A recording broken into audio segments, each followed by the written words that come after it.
Howdy. Howdy, howdy. Oh, so, things. Yeah, I touched the mic.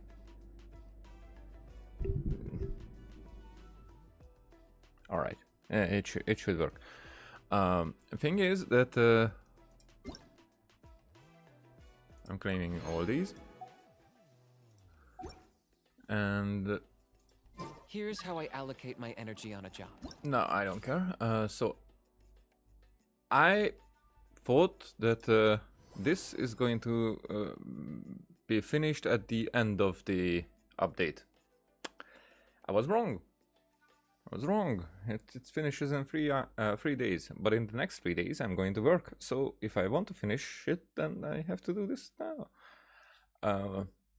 Other than that, the Shilonen quest had this 60 primo and some stuff that it would have given me if I did it in time. But I fucked up, so I did not do in time. But it's at least it's not a FOMO. So okay, the rewards I don't care about that much. The Lupus Aureus Act 2.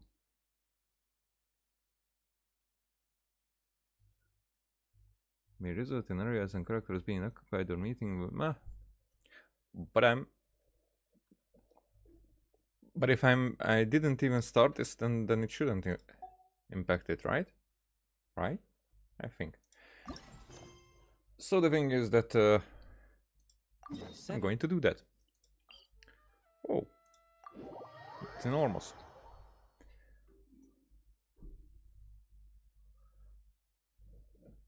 Okay.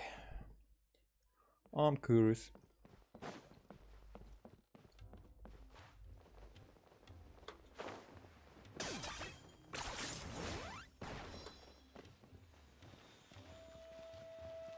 What's it gonna be?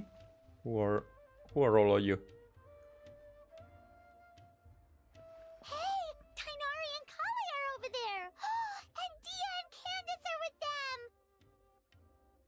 Then you could have said that Dia and Candice are over there, and Tinary and Coley are with them. Let's go say hi! Okay.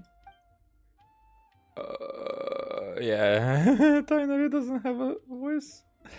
I guess that's for different reasons than the others. So everyone good with their assignment? Then let's get this show on the road.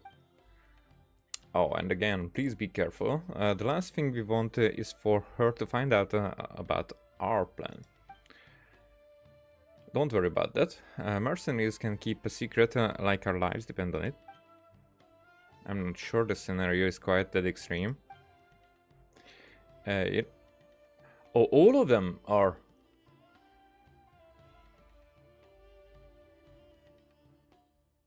You know what I mean, Candace? It's just a figure of speech.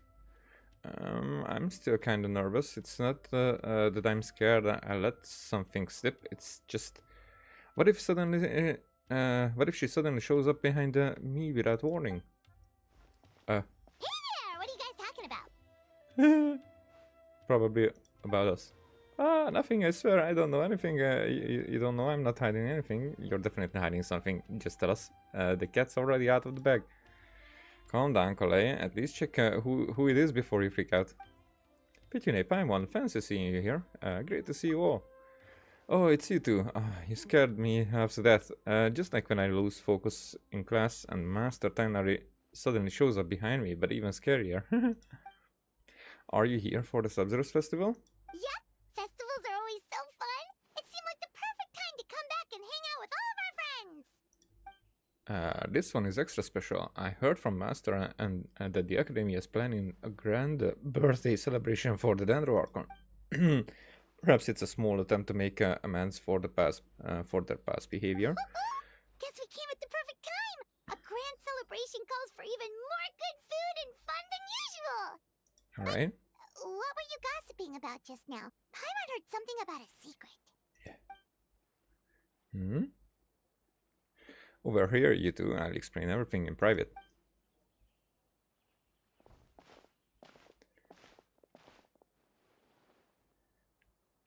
So not any of these will be voiced. It's the best time to put these people there if they are because of the strike. Not there.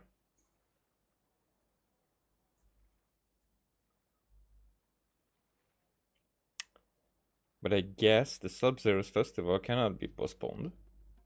We're preparing a birthday surprise for the Dendro Archon. Ooh, a birthday surprise? That's a face. Why? Huh? How do we know that when she was born? We only know when she was found. Huh. It was Dia's idea actually. Oh well, it was just something that occurred to me by talking with Dunyar. The Sub-Zero's festival always seemed to follow the same formula, so I figured a change of pace might be nice. Dunyar liked the idea, and so did the others, so we got the ball rolling pretty quickly. If you want to... I mean, actually, it could be that the Sub-Zero's festival was originally for her birthday, wasn't it? Whatever, I don't know. I don't remember, actually.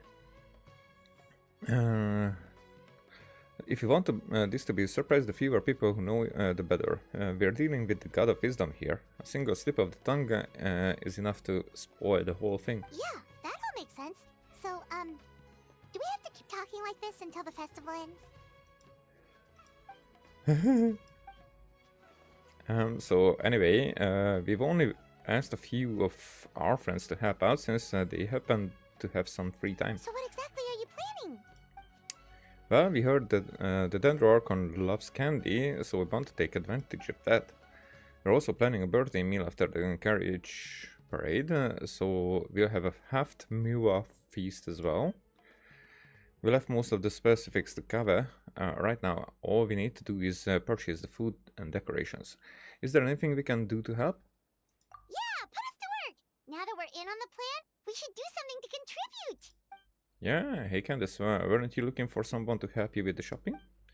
Yeah, I live in the desert, so I've been in the desert. So I've been in the desert so long, I was worried that I wouldn't be able to, wouldn't be the best judge of the goods around here. I can't talk. We can help with that, as long as it's not too much trouble. No trouble at all. We're more than happy to help. Hey, seems like you're really learning your manners, Paimon. I happily take you up on that offer then. Alright, it's settled. Tyner will book the venue, then Yorzad and I will take care of the decorations and you three on the food. Ooh, so exciting! This is gonna be the best birthday surprise Nahida could ask for! Hmm? Oh, right. Paimon almost forgot. Gotta keep it a secret. Give her surprises started.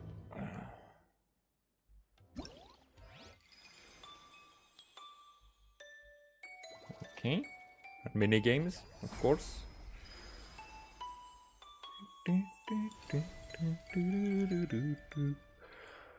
Rocking carriage. Sorry, it's a bit late, but so these are just the quests. Alrighty. And oh, these are just quests. How loves being Wrong button.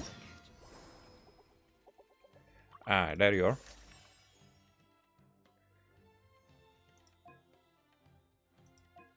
Yeah, so it's prerequisite holiday events.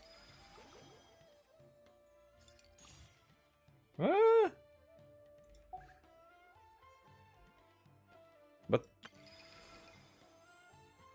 I don't get the layout of this. Why is it like that?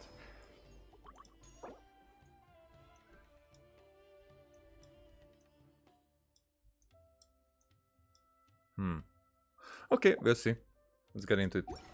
Ignore him when he's mouthing off. Don't let him get under your skin. I dare you to release me and say that to my face! What? What were these quests? Oh, they are... Ah, I get it.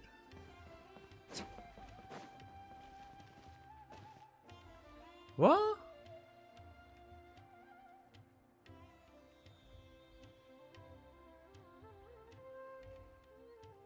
Wait, so is there no story?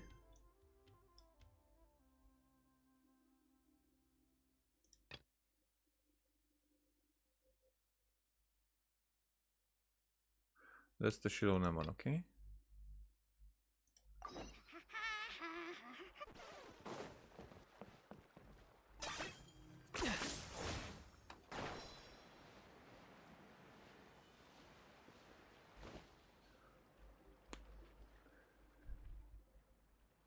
There. Whoa, there's all kinds of delicious scents in the air today. The sea breeze in Port Ormos isn't even enough to cover them up. This is the final stop of the carriage parade. So many of the vendors decided to set up their stalls in advance. The city is a lot more lively than usual. The same goes for our village. Everyone's doing their part to make this truly unforgettable Sub-Zero's festival. Well, with all these vendors, there's no way we're going back empty-handed. Just leave the haggling to us. Alright. Then let's... Something's happening. What's wrong? Are you okay? I'm fine.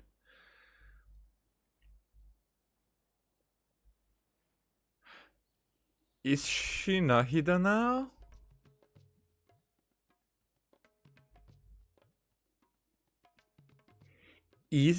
But without the Akasha, she's unable to do that.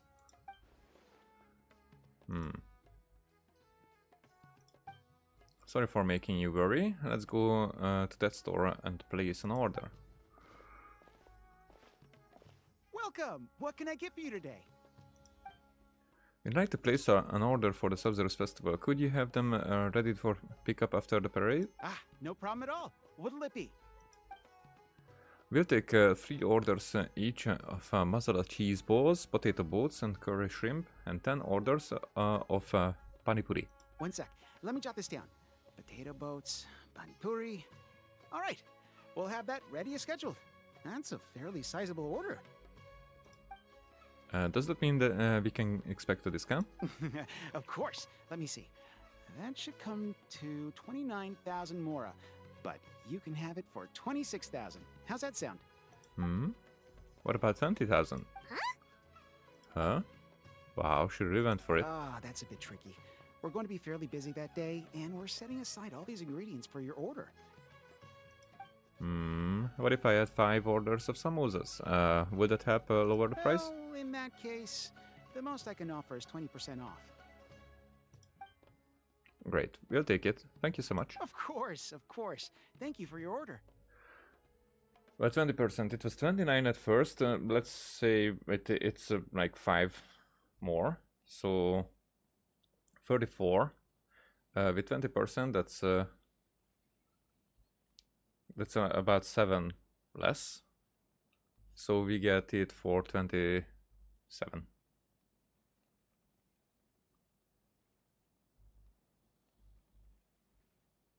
Yeah. Checks out, actually. But it works. So he was offering 26. So for the 26 for 1,000 we get like 5,000 worth. If it's educated guess, 5,000 more there. Yeah. So it turns out Candace is way better at haggling than us. But it sounded cheap compared to how many things were like 200,000 and whatnot. So it's the costs are very inconsistent in this game.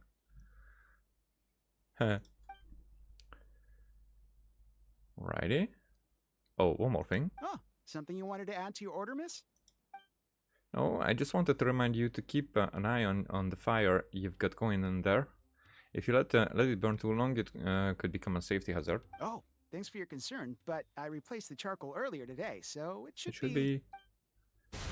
Huh? Bang. What the... And Whoa! There's so much smoke. Oh.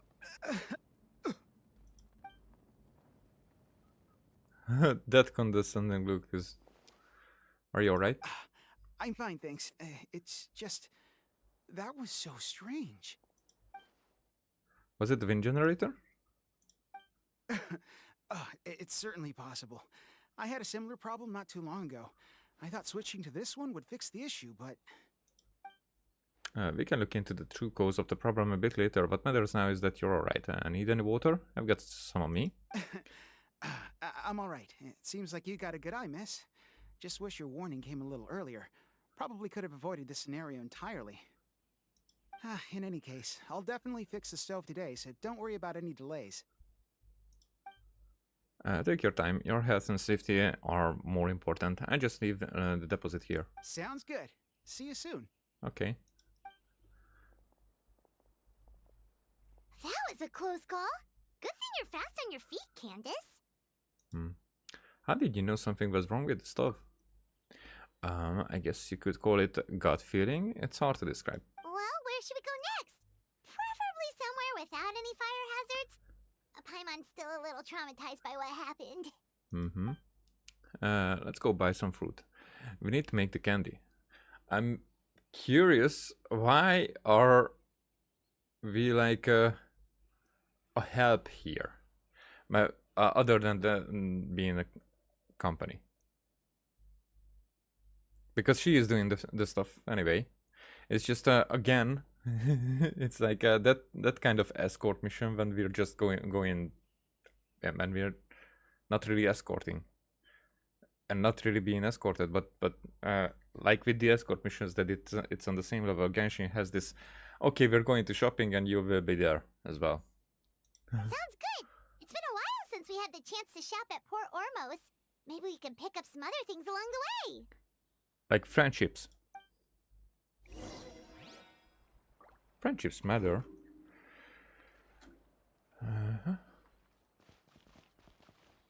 What?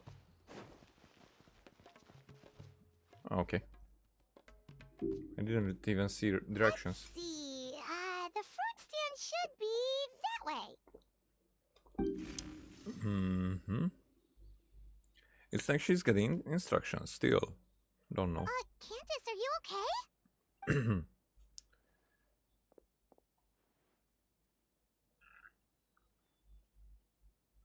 Watch out.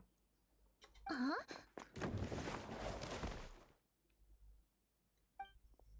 Are you okay, little one? I'm fine. Thank you, miss.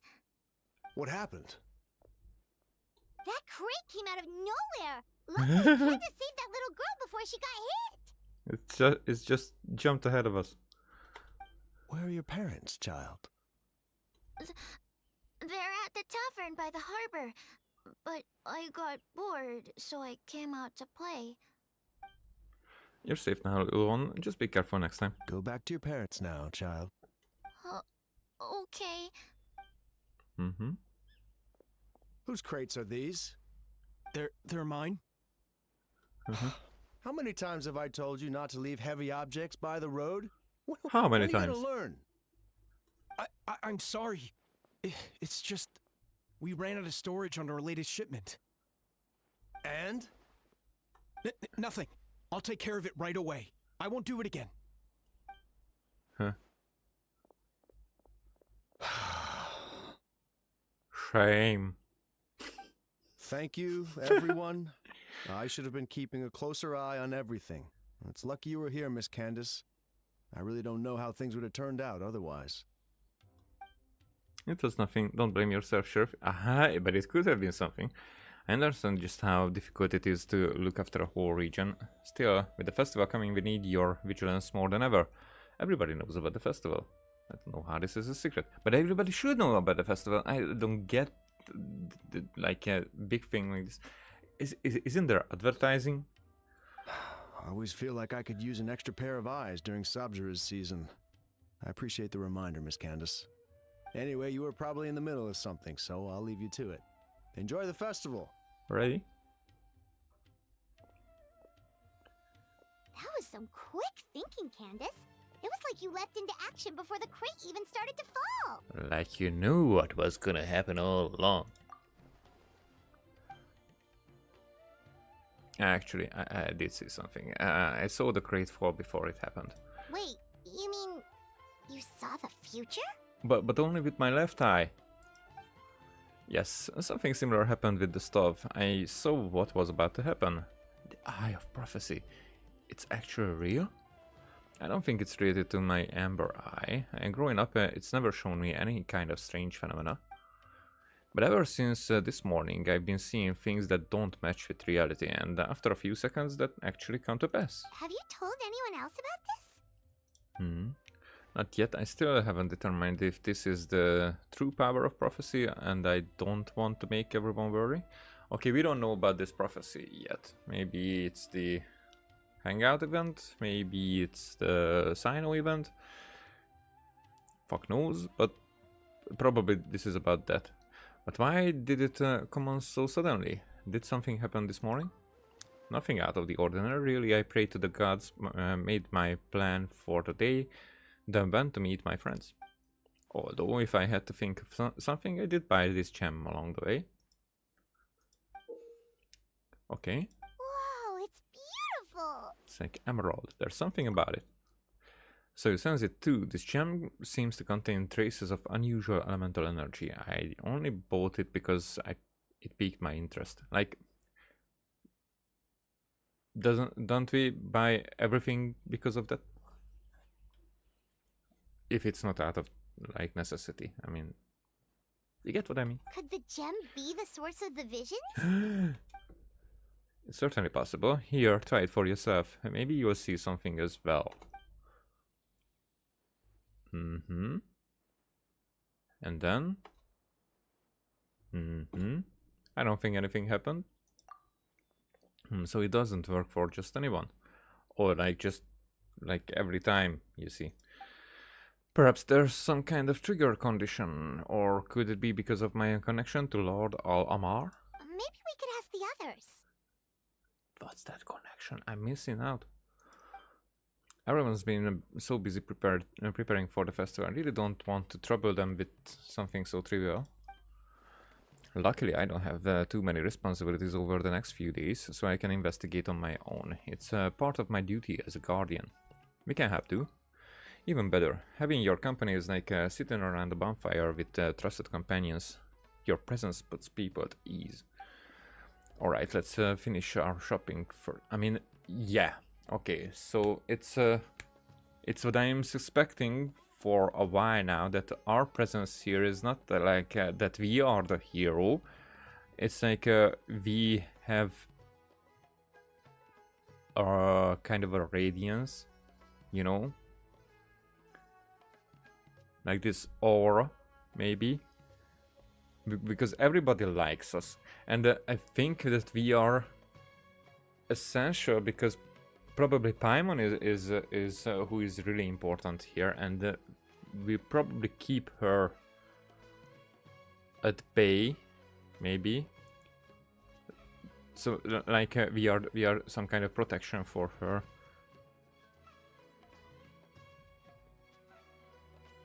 Or even protection for her potential. And this is like what Candace says now, that it puts our presence puts people at ease. Maybe even Paimon. And I think she has to be related to the heavenly principles in that regard. Celestia definitely, but the heavenly principles I'm thinking about because they are asleep.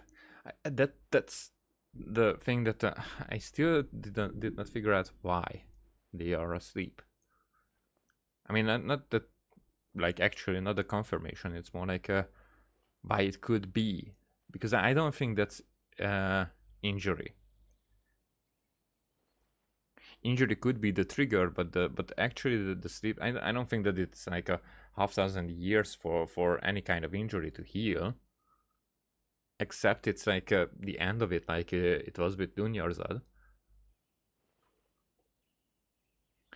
Don't know. Speaking of merchants, Paimon can think of someone who's always in the know. Although getting information out of her is definitely going to cost us.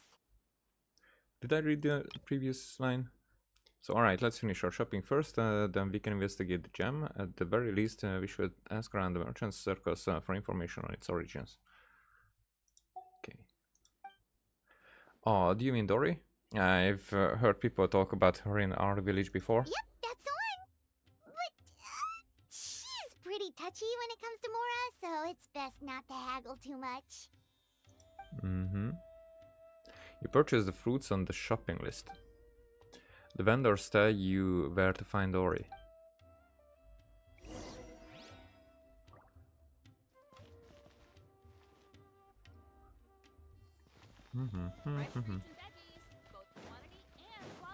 So she's around here.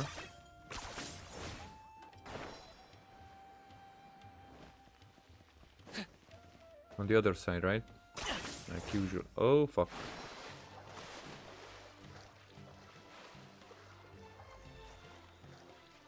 Can I climb back here?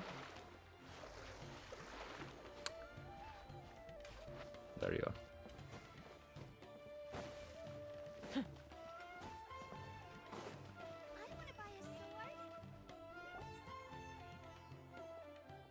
Here are the goods you asked for as promised.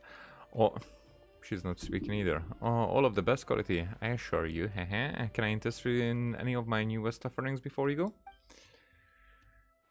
Nope. No? Well, see you around then. Hey! Oh, if it isn't you two, if it isn't two of my most valued customers and Miss Candace, now this is getting interesting. What brings the guardian of our village to my neck of the woods? Oh, my business in the desert is strictly above board, I assure you. You misunderstand, Miss Dory, we are just here for some information. Ah, you're in the market for some intel. Well, you've come to the right place. I love dealing with information. It's easy to carry and even easier to hike up the price. Which is always very reasonable, of course. Hey, AK, what up? Busy. like very busy nowadays. It's tiring, but it's cool, actually. So not complaining too much. Things will change now, definitely for the probably for the better. It's more like, but in some aspects, definitely for the better. Because from February 1st, I will be, because I'm working night shifts for more than 3 years now. But from February 1st, I will be switched to daytime shift, which I don't know exactly what it, if I would be able to like stream sometimes after work, or maybe do something in that regard.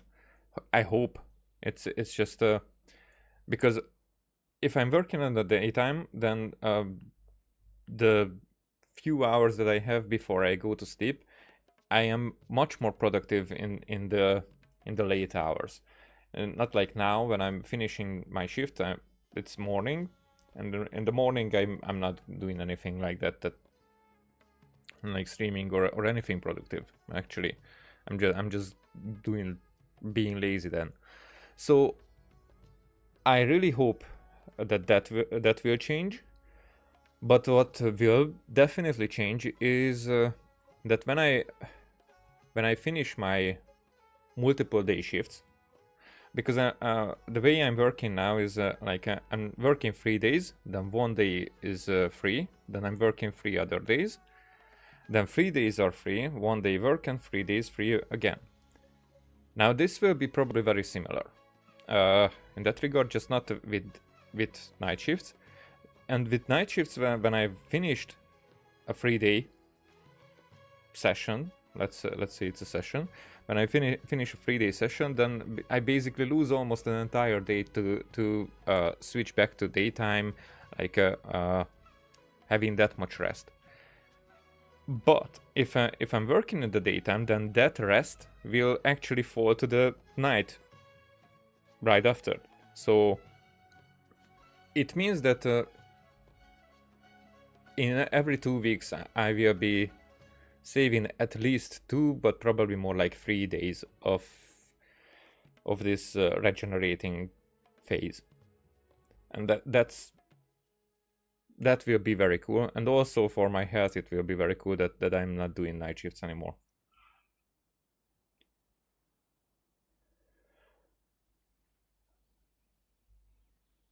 Teaching kids.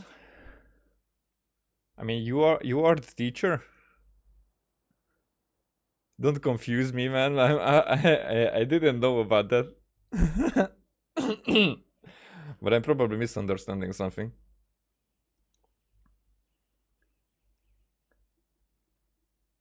Well, other than that, it's this is more like this is more like about what could be wrong, what could become wrong with my health. Not that I have issues with my health right now. It's you know, night shifts, doing it for this long, consistently, actually. Even I had cognitive problems because of that, and especially in the last year, I would say.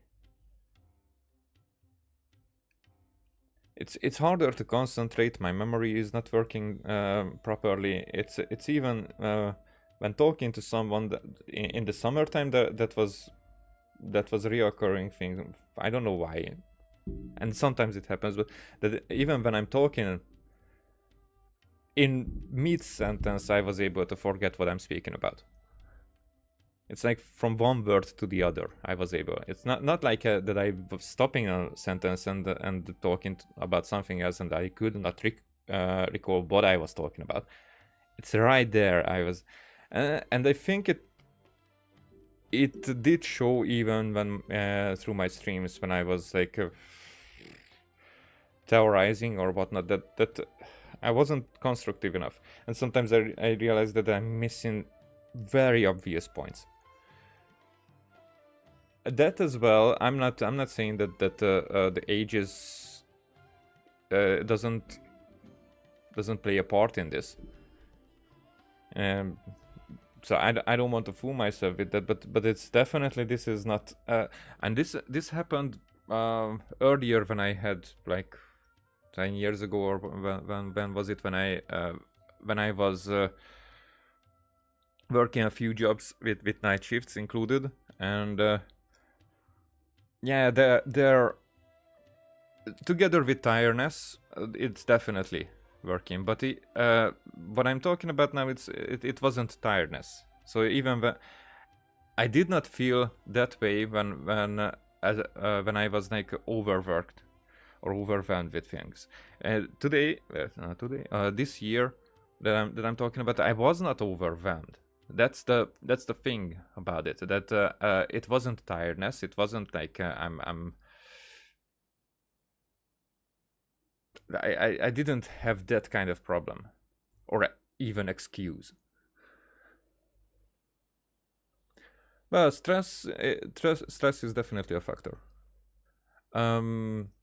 Not meditation, not on. Not the kind of ones that you probably think about, that like not that one. I still did not find meditation that way for me, that relieving. I'm searching for a method like that, because not too actively, but I'm still looking. I'm open-minded about it, more like, say, because that would be a good thing. But definitely breathing exercises, those I do, more like I did. I don't feel the necessity for that, because when I had stress, I had my coping mechanism. Is that the right word for it? Whatever, but or a way to vent out my stress, and it did work on that regard. So my mental health wasn't ever. I'm relatively easy to get into peace with things. because I'm looking at different perspectives, and when I see other people's perspectives, or the trouble from a different view, issues from a different view, then it's easier to accept something, or like go easy with it when it doesn't take a toll, that it doesn't make me worried, angry that way. So, or even if it does, then I can deal with it easier. So it's relatively easier. So I'm not saying that I'm the best of it. It's just I'm a chill dude. So that's probably what I'm usually strive for. And I think it's a good thing. So I don't see any problem with that. So that's why I don't. That's why I don't understand sometimes how can I, like for example today, when I woke up and the clumsiness that I was doing myself, or the things that happened to me, like, now that stressed me out. But it's something that in the moment is stressful, but for example, it happened like an hour ago, 2 hours ago, or something. And when I'm looking back at it, it's more like funny. So it doesn't stay with me. These kind of things. It's more like sometimes I let myself be that way, so that it will not happen other times. Because oh, that's an important part of it, actually. That I don't let this condition me. And condition is a very important thing. If you do something a lot of times, it's more like if you do something one time, then it's easier for you to do another time, and the next time, and the next time, and the next time. But if it's something that you do sometimes anyway, so it's not like deciding on or choosing the first time that you will do something, but more like you want to keep balance, then for balance it's very good that if you are conscious about even that kind of stress that you just let out. For example, when I'm streaming, I'm not getting that angry when something is not working out, like a battle or something. That doesn't stress me out that much when I'm not streaming, just playing. Like if I would do the what is it's Imaginarium theater or whatnot in this game, it's like 10 battles altogether, but half of them, third of them gets very stressful when I'm doing it in every month, and then at that point I am cursing, like, I don't know, but I really cursing like nowhere else in my life. And the gaming does that to me. Not just this game, but some games. That's why, for example, I don't like competitive games, because that brings out that part of me. That would bring out that part of me. And when I let that happen, after that I feel like, okay, a bit relieved, and it doesn't come out other times.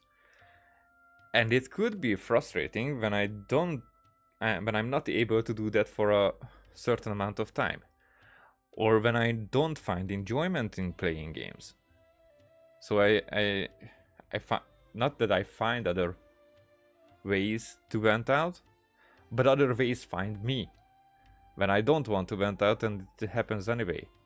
Now that's the problem. So that's why escapism escapism could be good. Gaming is my escapism, so that works. And also because probably you could be interested, because I am at the 6 months of losing weight, but right now it's more like I'm stabilized, and altogether I can say that it's 23-24 kilograms, but now it's like stabilized. It's not like okay, and it will go back. So I can say that 23 is definitely 24-ish kilograms that I have lost in a half a year. But 20 in 4 months. So the last 3 years wasn't really that intensive.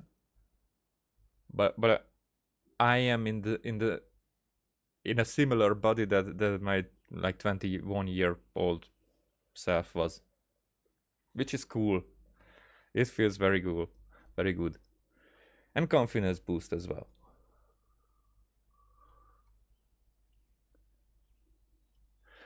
Yeah, some people struggle with that, and some people with the weight loss. I have a friend right now who is trying to get on weight, like consciously and really, but she is so stressed, and when she is, she's even worried that when she's not stressed, she cannot gain weight. So she's trying to get stressed in that way, or I don't know.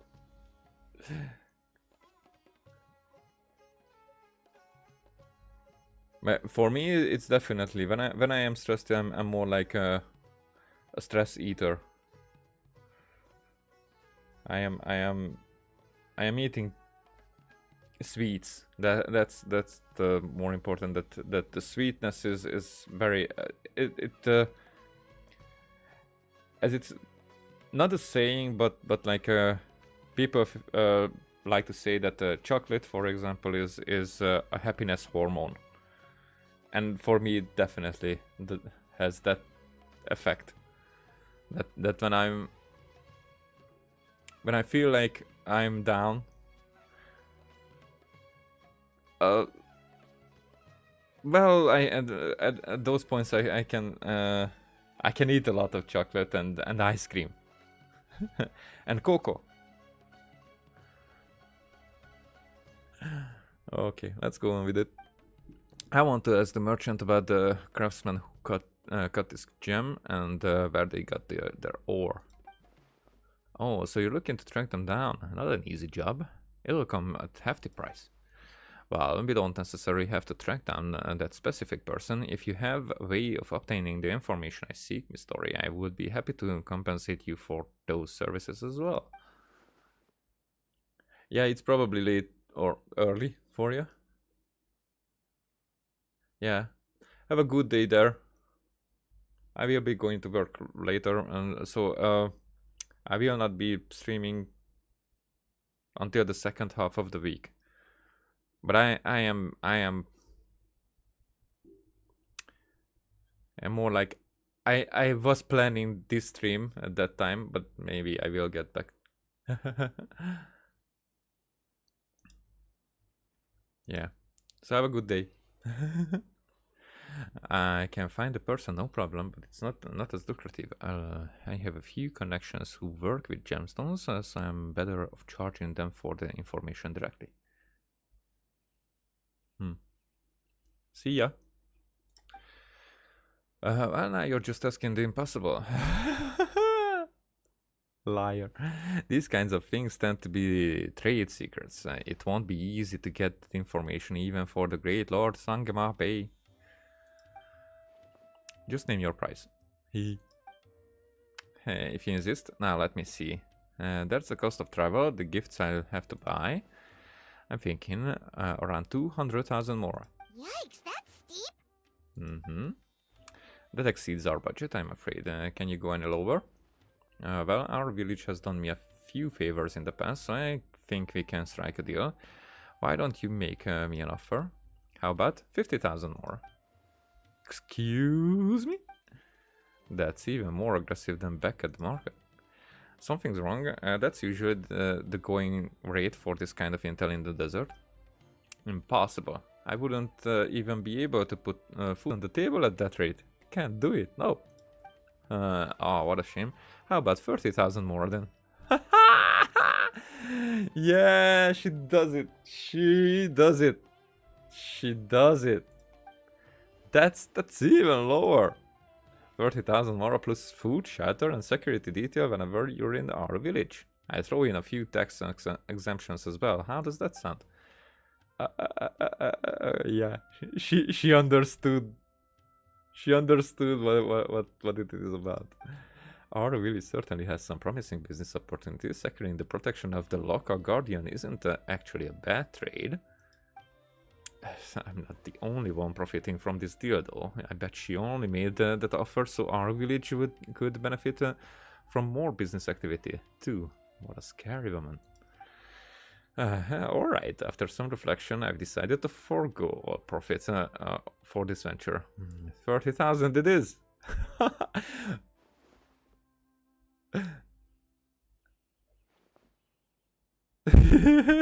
And she showed it. I looked. Okay, Paimon will be... Paimon's reaction I'm actually interested in.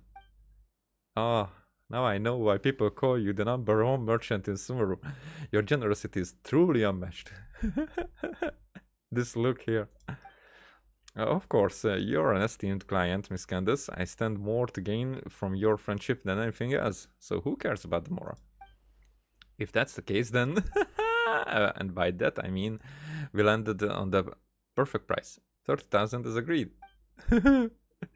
Just gonna have to treat my gem contact to a 500 moral food stall instead. I really have to go out of my way to get this intel, so I need some time. Why don't you come back tomorrow? Of course, thank you, Miss Tori. You've been a huge help. Pitune? You've only just made it back to Sumeru. Why don't you take some time for yourself? I handle the rest of the orders. Really? Paimon feels kind of bad, though. We didn't turn out to be much help. Yeah, and what I didn't get when I asked for Paimon's reaction, it wasn't Paimon's reaction. Don't say that. I drag you into my own personal investigation. I should be the one apologizing. It was nothing, don't worry about it. I mean, we didn't do anything. Noble as always. May the gods protect you, Pitine. And you, Miss Dory. Safe travels. I see you tomorrow. Take care. Okay. At least we don't have to take much time. Next day. 8 hours. Oh, wrong button.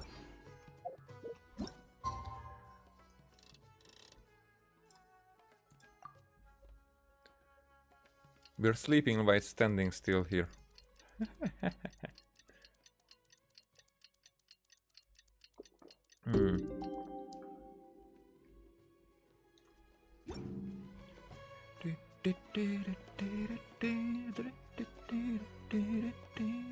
Candace, you're here! Have you seen Dory? She just left. I got here early and she had already started doing business, so we wrapped things up right away. She left the city as soon as I handed her the travel permit and tax survey were promised. Wow, she sure didn't waste any time. So, how'd it go? Did she tell you where the gem came from? Yes, according to the local gem merchants, the ore was retrieved from a nameless ruin in the desert several months ago. The ruin is in very poor condition. Even the writing on the walls is nearly impossible to read. I mean, you've been there already? Tori mentioned something even more concerning, though. Apparently, the craftsman made another gem just like this one. Why is it concerning? So there's two? There's two. And if they were separated at birth, and when they meet when they are adults, then they will obtain some kind of magic from each other when they are reattached, you know. Scary, huh? Yes, the ore had a crack down the middle. The craftsman believed it would be impossible to repair, so they returned it. So they turned it into 2 gems instead. So where's the other gem now? That's exactly what I'd like to know. If this gem truly provides the power of foresight, the consequences could be detrimental in the wrong hands. Funny enough, I heard the caravan was robbed just this morning in a remote part of the desert. You think it's related to the other gem? Could be. I can't say for sure, but I do know this. Only small-scale caravans are ones carrying important goods travel on remote paths like that. What? Only small-scale caravans or once carrying important goods travel on remote paths like that. Ah, now I get it. And their routes are highly confidential. So what you're saying is, whoever attacked the caravan was able to predict its exact location. It's certainly possible. Sounds like we need to investigate the site of the robbery. But what about the preparations for the Sub-Zero's festival? It will go on with no problem. Dee said we can meet up with everyone later. If you hurry, we should be able to get back in time. Of course, if you have other plans, please don't feel obliged to come with me. Hey, we're in this together. There's no way we're backing out now. Let's head out. I should have known you would say that. Thank you for all your help. Give her sweetness. And we're going that way with teleport.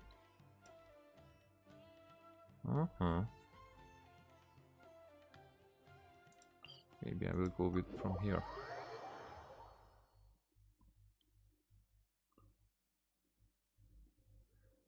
Don't forget to stay hydrated. Poof. Poof.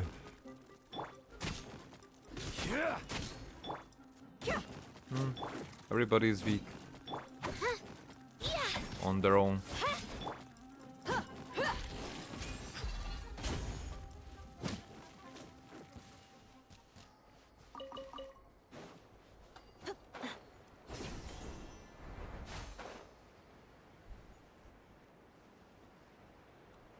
Actually, I like the combat mechanics in this game, but I really would have liked if the elemental things, the reactions, and then those extras wouldn't have made that much difference. That after a certain point, the game is basically unplayable without them. And for example, there's the physical damage is like a non-existent way to play this game, and I would like to play it that way, like with Eula and the others. But there also the elemental part is what does anything. I believe the robbery took place not too far from here. Wow, we really are in the middle of nowhere. Between a pylon over here. Do you sense that? And probably no. I sense a trace amount of elemental energy. Exactly. Many among the desert tribes are capable of wielding elemental energy. The same is true for the Eremites. Some use that power to attack caravans and earn some quick morale. Wait, are those broken planks over there? What are they doing there?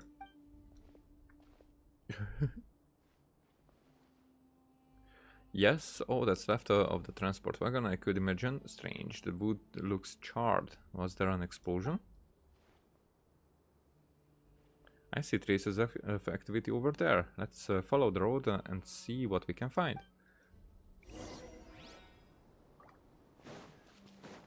Huh.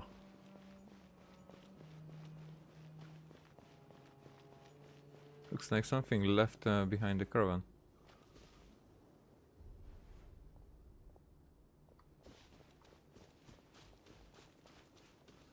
Okay, Aragorn, show us where the hobbits have gone. The traces are pointing this way. Let's go up.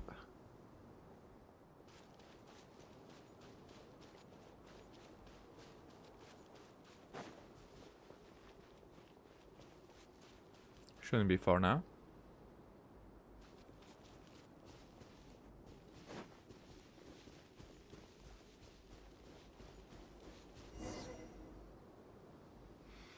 I can't believe this. I can't believe Oh. this. We made sure to pick a remote path and we still got ambushed. Excuse me, sorry for the interruption. Ah!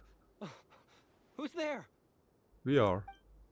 I'm Candace, the guardian of our village. I'm trying to learn more about the robbery that took place this morning. Guardian? What? Why are you? Calm down. I think we're safe. pretty sure stealing's not in a Guardian's job description. And I don't get why would anyone think that it is. Oh, yeah. Right. Don't mind him. Some of our guys are still on edge after the robbery this morning. I mean, that part I can understand. I can sympathize, of course. There's no need to be nervous. Although, is this where you plan to set up camp? Caravan Ribat isn't far, you know. The robbery took everything from us.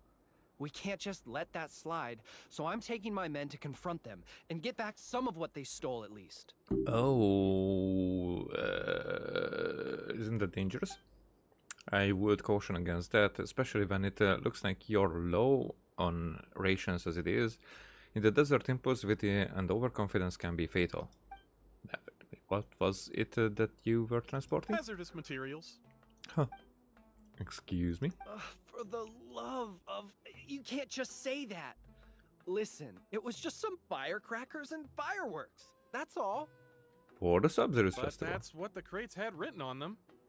They're fireworks. What else would they be labeled as? Perishable goods? Ugh. Just ignore him, please. As you can see, some of my guys aren't particularly bright. If the guards at Caravan Ribat hear of this, we'll get questioned all over again.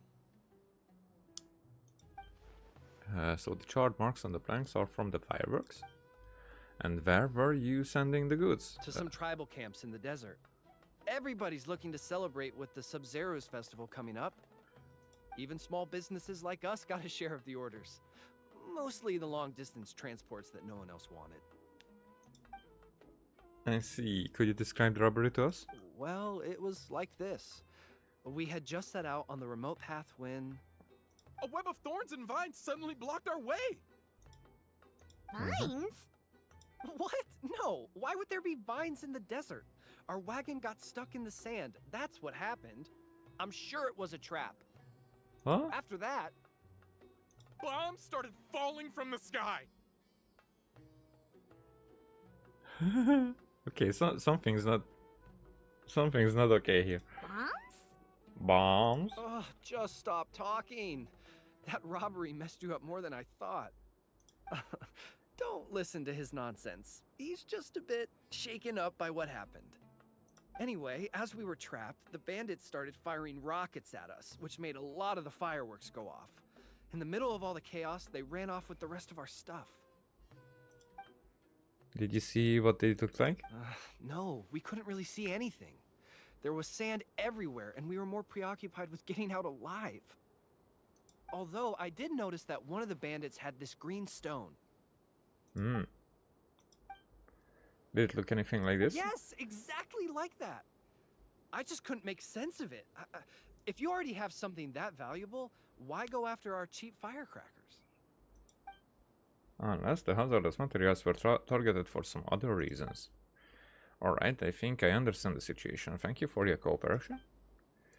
I would still urge you to head to Caravan Ribat and report for, the incident. For your own safety, don't let your anger lead you to do something foolish. Well, all right. We'll just take another quick break before we head over. Good, let's go.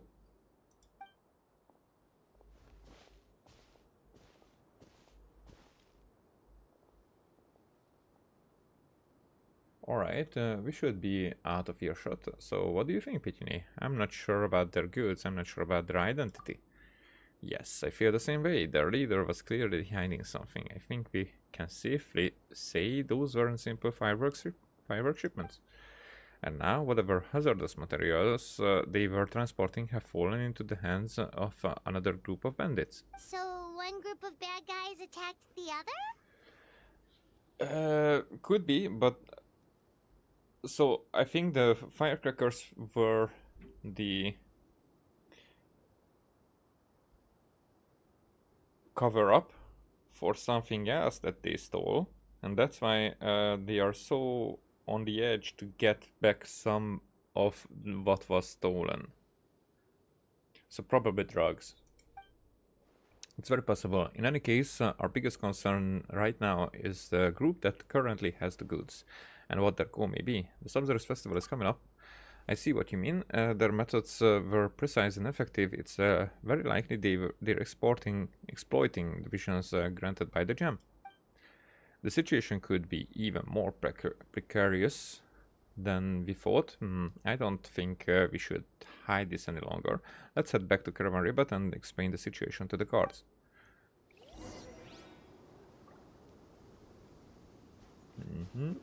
I mean...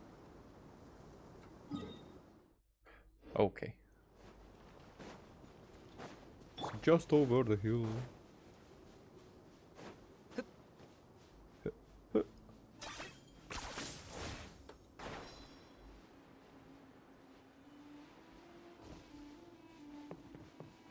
There. Fuck you, tree.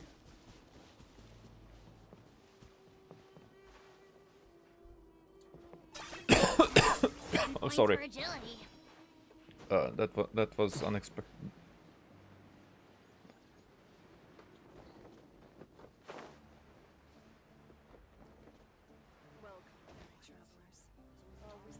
Have I ever been on this side? Probably.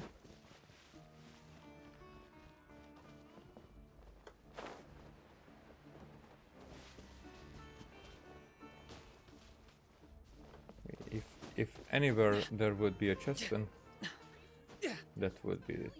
But there isn't. Okay, we're getting far. Here we are.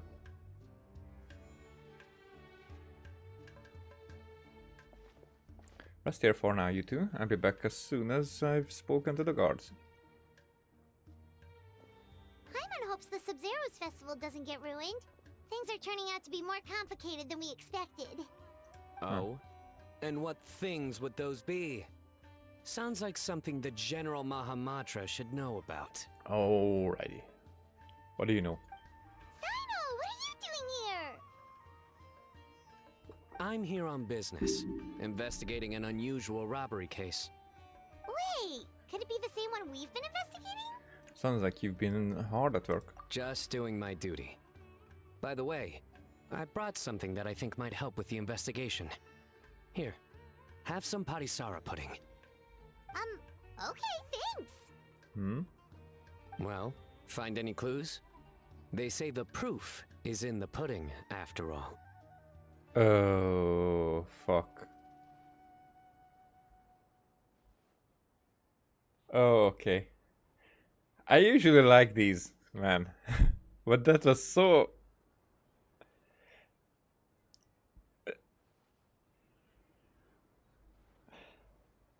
It was so prepared. No, I cannot say that I don't like it. I still like it, but that's so much on the nose that this is the definition of enjoying other people's suffering, and I can really appreciate that. Did you have to tell that joke when Paimon had a mouthful of pudding? She almost choked. Very funny. Don't tell me you did all that just to make a joke. Anyway, back to the matter at hand. Tell me more about this robbery case of yours. Oh, fuck. Yeah, that actually hurts my face. It's not the laugh out loud, it's like you cannot not smile on that one. And don't tell me that you can.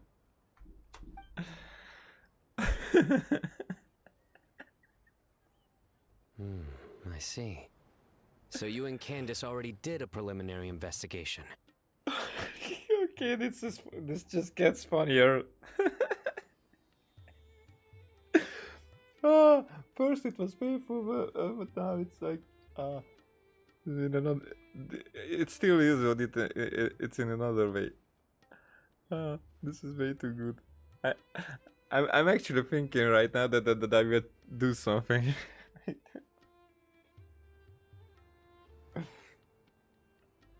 In a different way, because in my language this saying sounds a little different. It's more like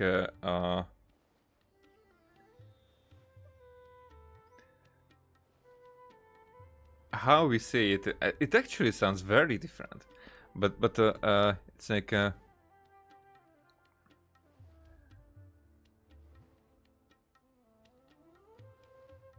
I'm trying to translate it so it would have the same morals hidden in it.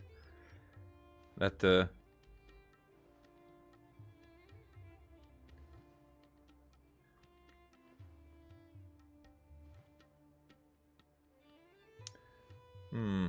So, okay. First of all, just by translation, it's like to try the pudding is to eat it. Is to eat, actually, not to eat it. It's to try a pudding is to eat.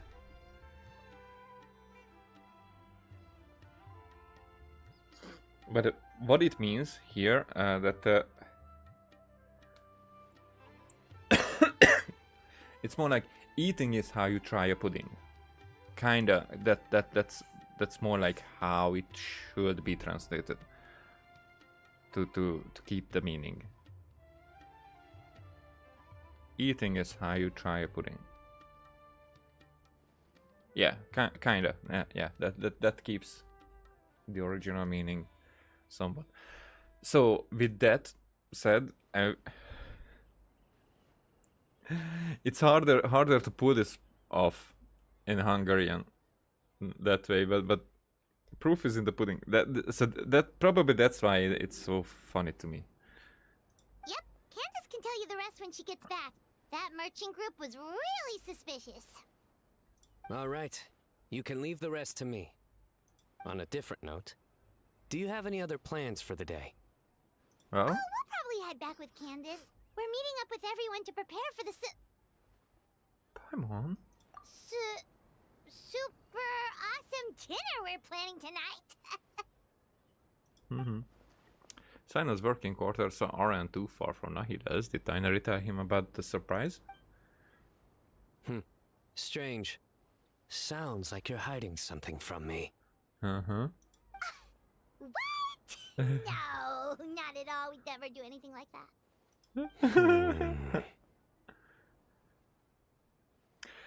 Paimon's voice actor is like the best. I'm really. It's Paimon can be written as annoying or like repeating what just happened and in that regard, but that's not on the voice actor. And as I know that the voice actor was asked to be annoying, and I think she was doing it for like 2 years, because for the as the beginning is she was more like just strange than annoying.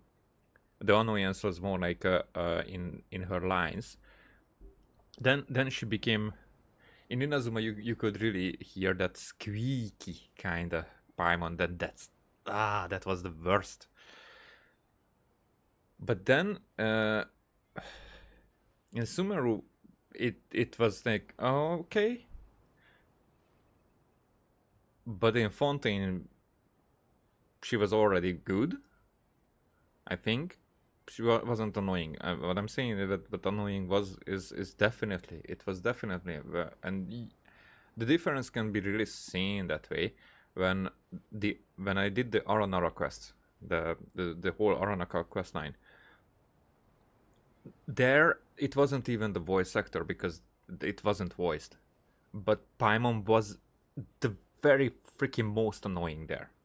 Not because that her actual lines, and in that regard, that when she was like part of a conversation, but repeating everything every time, and because I was reading it up, it was like anytime Paimon said something, it was something that somebody else said before, and it really just came annoying in my head.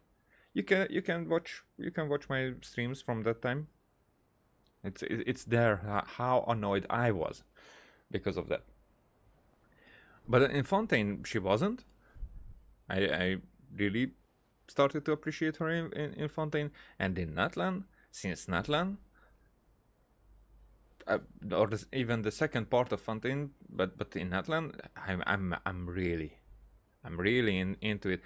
She still has those bad lines, but that's the writing. But what the voice actor does there with her voices, like in this previous one,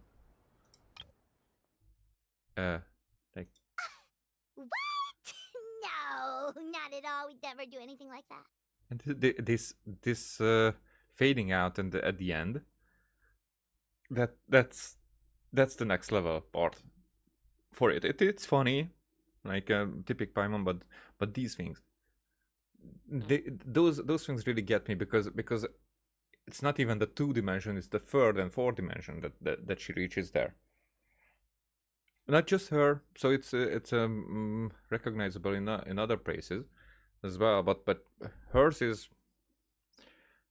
I'm noticing more and more. Do you know why henna berries can't tell a lie? Okay. Why? Because they're always going to be red straight through. Good one. Not that good as the previous, but the previous was really unexpected. So we have to see that one. That way. Is my microphone again like too loud? Let's put it further away, but now. Is it alright now? Ah, yeah, it seems. Good one. You think so? Then tell me your secret. Seriously, there's no secret. Is that so? You're not afraid of ending up like the bass in the lake? Oh, okay. He's doing it. Until we don't tell it. What? What? Because they always wind up eating their worms. Okay, this one I don't get it.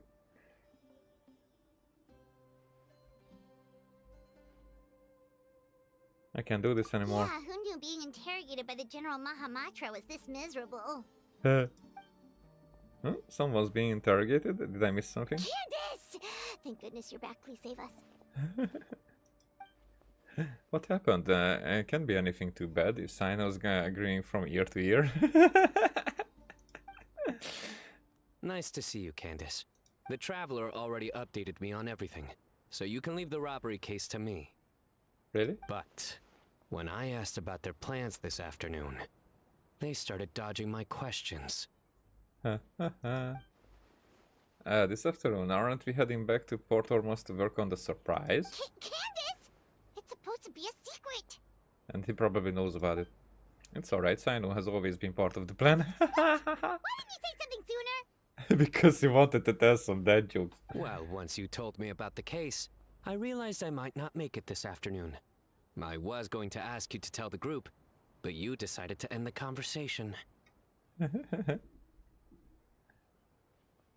Seriously? So we had to listen to a couple of Sino jokes for nothing? It was 3 jokes, actually. Right, we never told you who was involved. Apologies, that was our mistake. Well, with that resolved, could you tell the group I've got a case? Oh, and these are the items I was supposed to get. Could you take them back with you? Sure thing. We've got this. I would hope so. I just handed it to you. Okay. Oh, enough already. It was more than good. So we're getting back to Port Ormuz.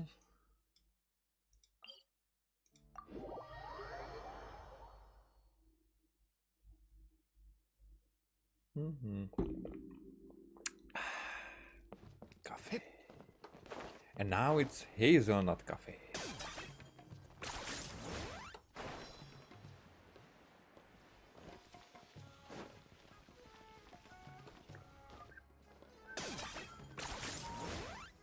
Whoa.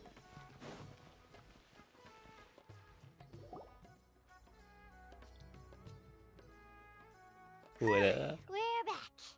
Finally free from all those terrible jokes. Wait, Sino was coming right until this point and then he just turned back? I'd rather get to spend time with Sino outside of work. I'm sure he's just happy you came back from for the Sub-Zero's festival. That explains why he had all those jokes ready to go even while on the job. Paimon will never understand how he doesn't give himself a cringe attack.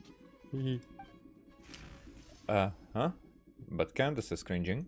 Candace? Did you have another vision? Yes, I saw two people enter the alley over there.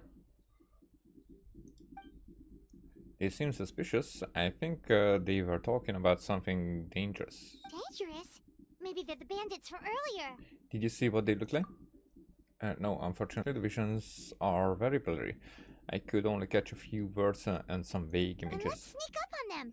If they're the ones looking to cause trouble during the Sub-Zero's festival, we should catch them in the act. But we don't see the past, we see the future, so they should arrive. Not be there already. Mm-hmm.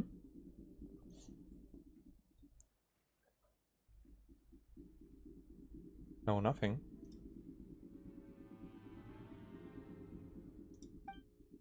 Secret signal. Explosion goes off. Hey, did you hear that? Sounds like they're talking about something dangerous. That we already knew before they arrived. Let's try to get closer. I hate them. It will be I hate them. When passes by on the flower carriage, we launch it, or just NPCs. Factor the object's trajectory. Completely foolproof.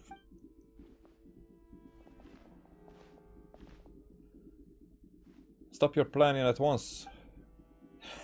Not just I hate them, but Kav as well. Huh? Is something wrong? Wait, it's you two? Oh, what kind of terrible plan were you talking about just now? Something about explosions and the flower carriage? The connections we make reveal a lot about the mind. The fact that you went to a dark place simply shows the way you think. Honestly, Paimon, what did you think we were doing? We were just discussing the birthday surprise. Not long ago. Like I said, that's not it. We have more than just a heartless transactional relationship. You're overthinking the whole thing. It was your theory in the first place, and that Marak disappeared after working for you all this time without anything in return. I think I'm allowed some dramatics. Marak hasn't come back since I sent it out for coffee. Perhaps seeing the underlings at the Academia pick up coffee... What? Perhaps seeing the underlings at the Academia pick up coffee for their seniors taught Marak something about its own situation.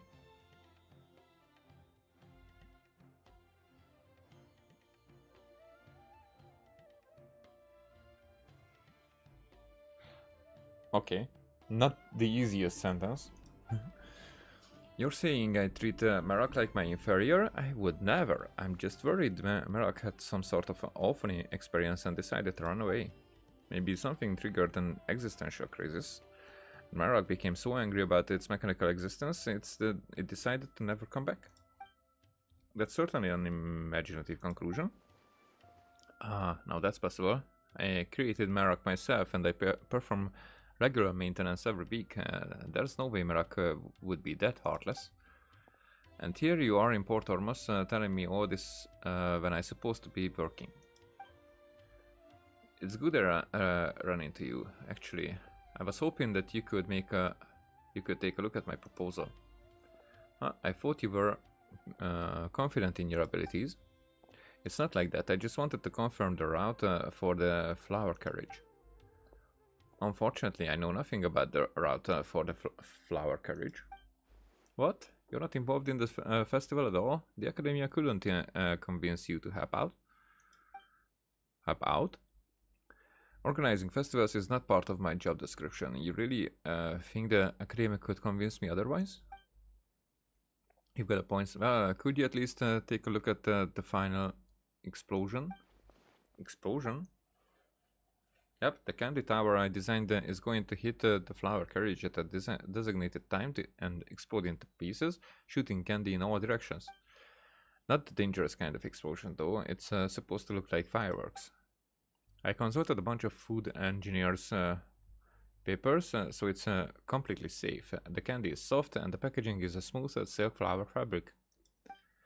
Once I receive the secret signal, Merak will activate the mechanism from afar. That way I can make sure the explosion goes off at the right time and place. And when is that supposed to be? When the dendro archon passes the by on the flower carriage, once we receive the signal, we launch it and kaboom! Don't forget to factor in the object's trajectory and the humidity level. Already done, the mechanism inside the candy tower controls for those factors. The plan is completely foolproof.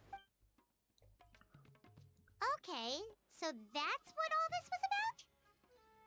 Yeah, but what about the gem? You had your mind set on a very different interpretation. Well, about that. So now you're telling them? It's alright, let me explain. So she explains. The ability to see the future, that's incredible. Fascinating. You formulated a hypothesis based on your interpretation of the gem's abilities, yet the results fail to corroborate it. Perhaps this calls for a different postulation? Maybe you could dumb that down. That's a good sentence, actually. You assumed you were seeing the future, but what if you were actually seeing the past?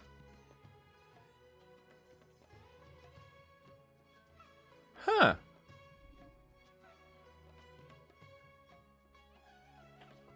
Oh, in cases when it repeats itself. The past?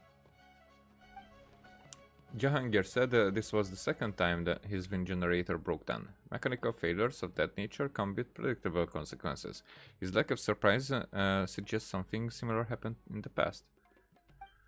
As for the falling crates, during a busy time like the Sub-Zero Festival, people often stack their crates on both sides of the street, likely leading to similar accidents. Seeing people have a private conversation in the secluded place is even more common. So you're saying we just happen to witness events that have occurred before? It's easy for mundane events to appear social. So either you can predict the future and make it deviate, of course, or you happen to witness the past. Yeah, the second option seems a bit easier to swallow. That's not why I brought it up. I was simply trying to offer a change in perspective. Well, it does explain what we saw. But then it has to always be something that already occurred once. I mean, all these instances were something that happened before. It's probably a perspective that brought up in story making wise, because it wants us to think that way or turn our thinking that way. So until now it was a misdirection. However, still, when Candace saw in the vision two people going there, it became a vision. Probably because there were two other people going there, who was Alhaitham and Kaveh.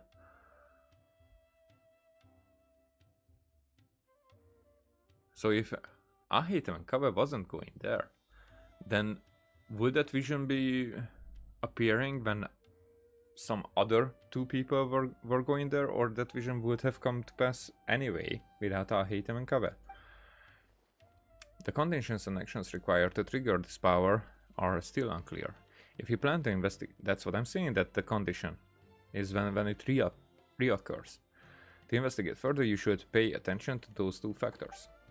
Speaking of a change in perspective, maybe you were the one that scared Merak off. An ingenious thought. If Merak and I had never met before. Yeah, Merak should be used to, especially after I programmed it to recognize your voice. Something else must have happened. Kaveh, if Merak is missing, what's that thing coming toward us right now? Haha. Merak, where have you been? Beep beep. You went to look for more coffee beans because the shop was out of stock? Hey, if you were out, they were out. If they were out, they were out. You don't have to go that far. Marak surprises. Marak sure is persistent. Candace, something on your mind? I was just thinking about Mr. Ahatem's theory. It makes sense until we factor in the robbery in the desert.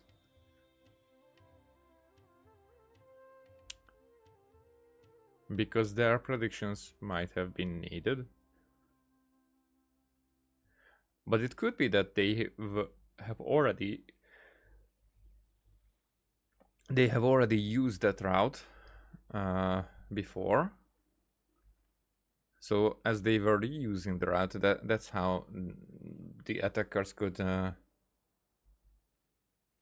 predict. Huh. Okay. Oh, you're all here. Something's wrong. You look troubled. Just trying to work through some mysteries. Alright, it's almost time for our meeting. We'll catch you up on the way. I'm needed at the house of Dana. See you later. Yep, bye-bye. Yep, bye-bye. Huh?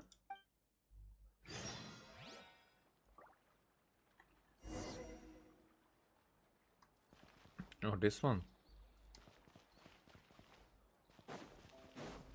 Fresh fruits and veggies.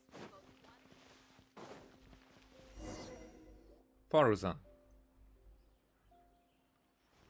Nice of you to finally show up, all young and capable, and yet not one of you could get here before a senior such as myself.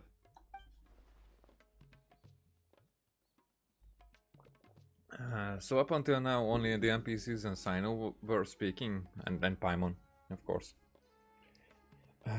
Apologies, Madame Faruzan, we got caught up in discussion. A discussion more important than the candy tower. Finding suitable material for the candy, that was supposed to be the priority, or we might not make it in time for the parade. Well, did you figure something out? Yes, took me several dozen papers, but I got it in the end. Well, at least you young people work fast. Alright, now is no time to slack off. We need to focus, or we still might not make it in time. You're right, we should have the other case to sign. There is not much time, not much we can do from here anyway. Well, then let's get to it. Don't make me order you around like little kids. Oh, and Kava, you wanted the mechanism to stimulate the parade, right? I finished it. Already? That's amazing. Huh. No more difficult than Hrabatat's standard curriculum 100 years ago. Here, let me know if it works. Thank you so much, Madame Farzan. Pity, mind helping me test this out? I need to observe the carriage to make adjustments to the candy tower. Sure, just leave it to me.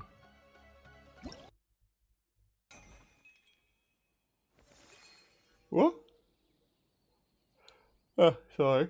While the flower carriage is in motion, you can change its route to avoid obstacles. The flower carriage will lose HP when it hits any obstacles, and if HP is fully depleted, you will fail the challenge. Additionally, collect as many flowers as possible to fulfill the score requirements.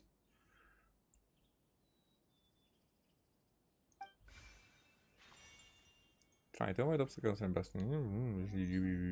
Poof.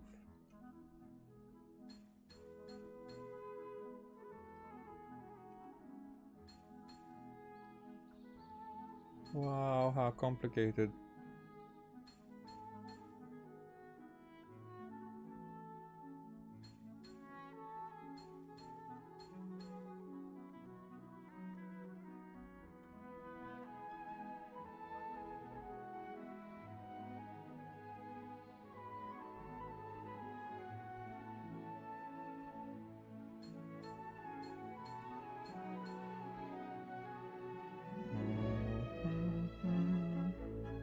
At least the music is very good, as always.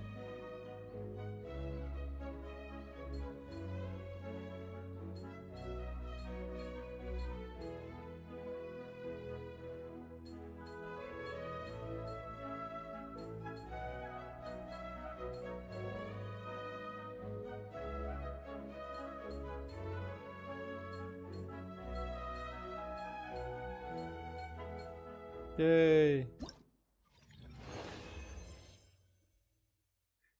Why wasn't there 3 more?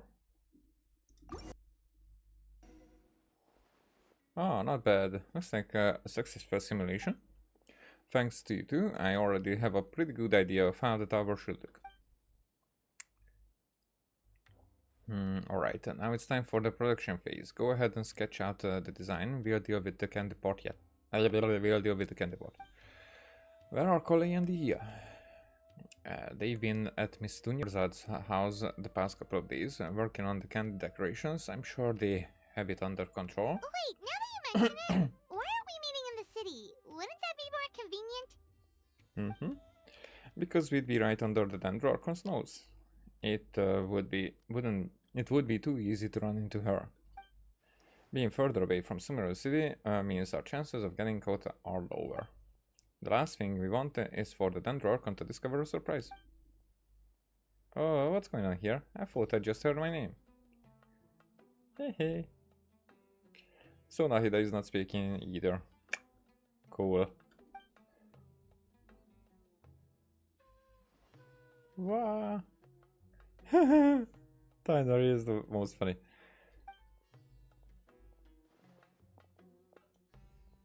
Alright. Kave.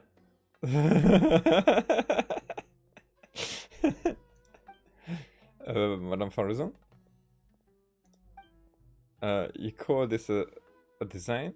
What possessed you to use that kind of material for the roof?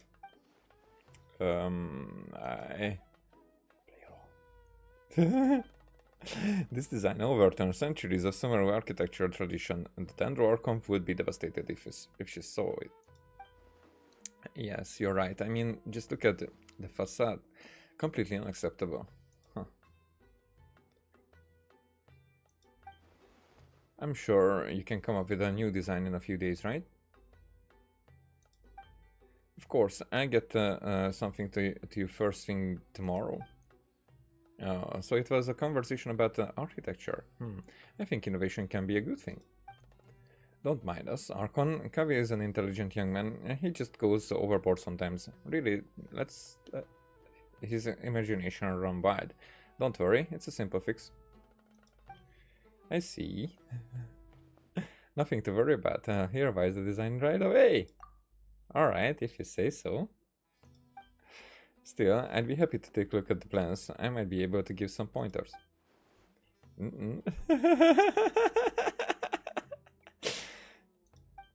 Oh, is this not a good time? Well, about that. They all look extremely uncomfortable. Are they afraid to show me their work? Or embarrassed to talk about the problem? The plans? Oh, I almost forgot. My friend has them. That guy's always causing trouble. I'll fetch them in a bit. And they're definitely up to something.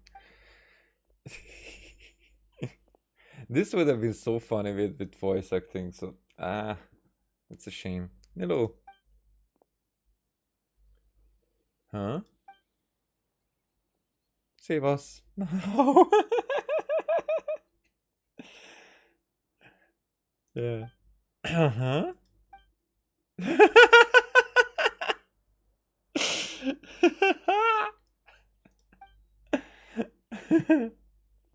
Archon. Oh, Nilo, did you need something? Yes, I've been looking for you all over. The folks at Zubair Theater had some questions about the program for the Zapsarus Festival. Oh, then I head over right away. Thank you for coming all this way, Nilo. No, thank you for taking time out of your busy schedule to pay us a visit. It's no trouble. I've had a lot of free time lately. I heard things were getting lively at Port Ormor, so I decided to come take a look. Well, I guess we should head back, Nilo. See you all some other time. That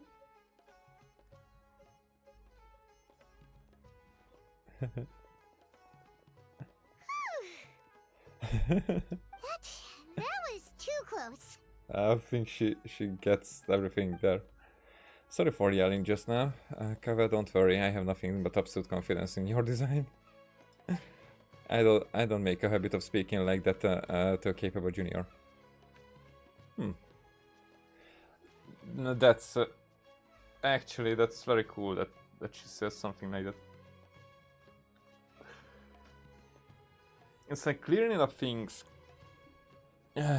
It brings up a conversation for me not long ago where that was the exact thing that I was missing there, and I pointed at that after a misunderstanding, clearing it up is like a common courtesy, and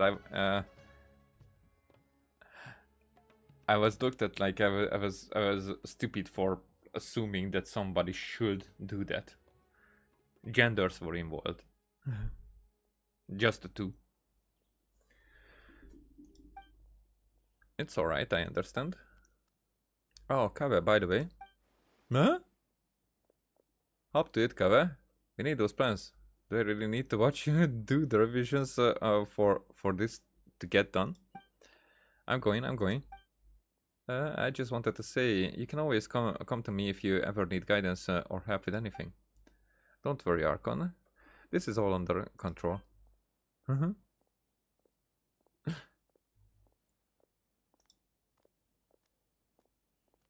Take care, Archon. Paimon's heart can't take much more of this. Let's move our meeting spot to Pardis the Eye. Just in case, Port Ormus was a good choice in terms of location, but we forgot to factor in the festivities. Should we go now? I think that's the best choice. Kave can focus on designing the candy tower. The rest of us will transport the materials. Don't worry, Kave. I support you no matter what your design will come of it. Thank you. Madame Farizan said that she doesn't normally yell at her juniors, but I feel like I just got a glimpse of a true senior researcher. Even though there is nothing senior about her appearance. Alright, it's decided. Let's meet tomorrow at Pardis DA. Alright. And the thing is that we can talk. Poor Kave getting scolded by a senior like that. I should treat him to a nice meal next time. Okay, that's a date. Oh, you were just about under Kave? You were just acting, but now I can't stop thinking about all the changes I could make to the designs. Maybe I need a break from commissions. Okay. The others have disappeared already. What's going on? How can there be Kairagi?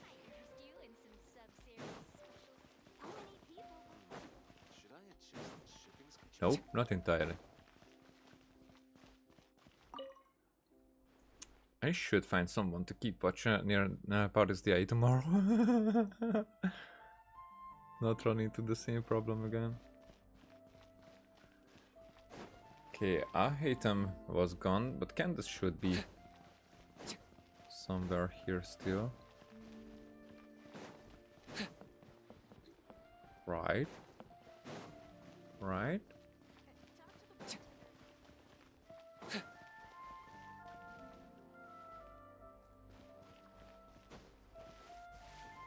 But I don't see her anywhere. Oh.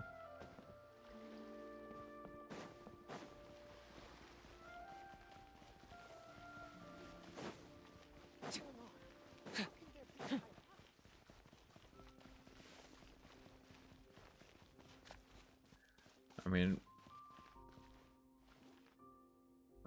probably not this way.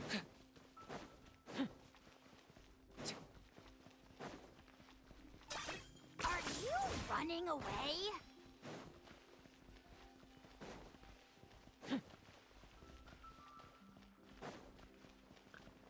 Yeah, it seems like Candice is not here.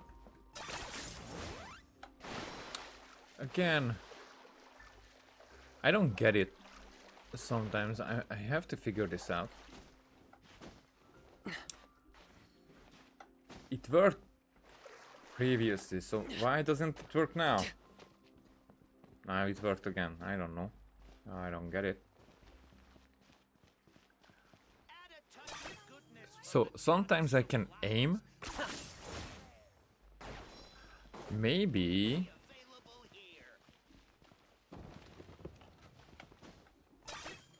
Are you running away? Could it be? I thought Sumeru would be different. Nope, everywhere's the same. But even this way, I can stop in the air.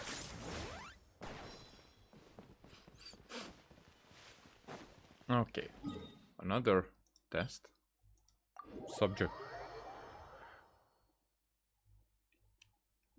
So if I just fall, but still it works. So I don't know why sometimes I cannot do this, because that would be the crux of it, that I'm not just pressing the button where I'm looking at.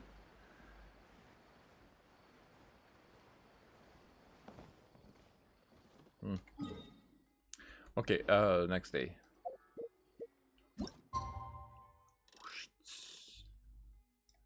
And giggles. Coffee.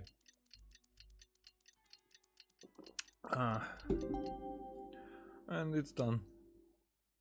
I'm out of coffee now. How'd you meet up with everyone again? We need to go to Party's DI. Yeah, so this is the annoying part, that okay, she says that let's go to Party's DI. Then she says that let's go. Why? You just said it.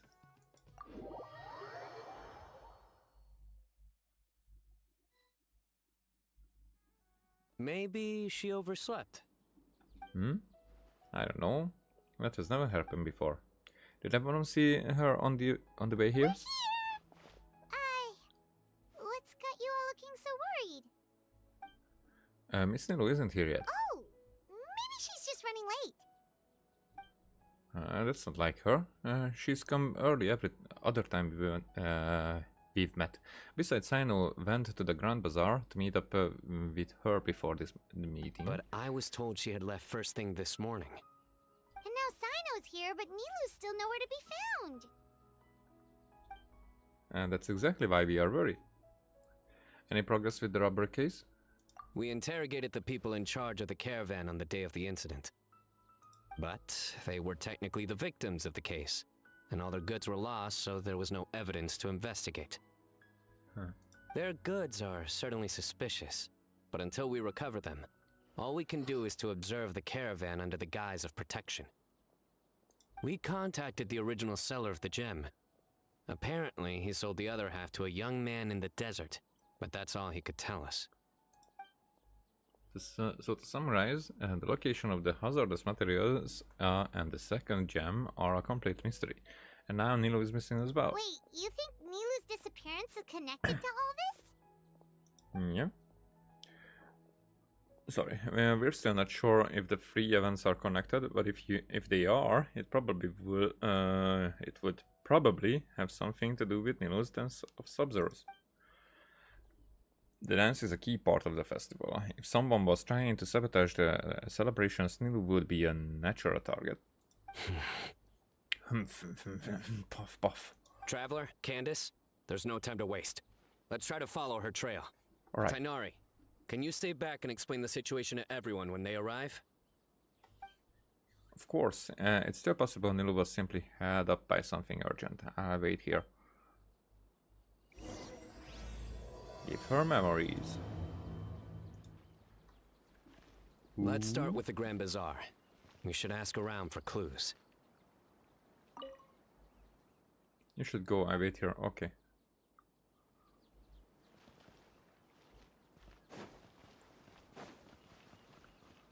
This place... I haven't been thorough here, I think. Like, the most time I spent here was because we were supposed to.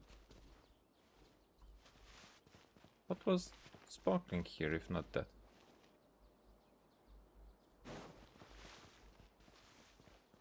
There you are.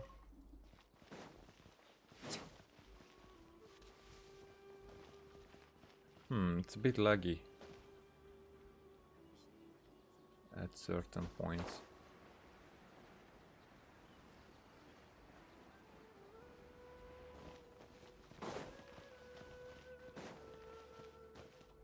Flowers and whatnot.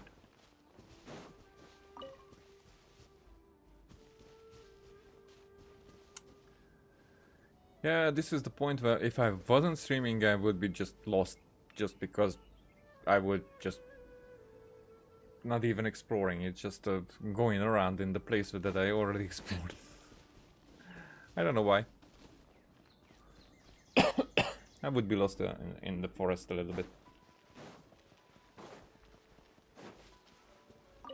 Collecting stuff. Like, some people don't like that aspect of the game, but I am coming from series like Gothic and Risen, and now Elex 2.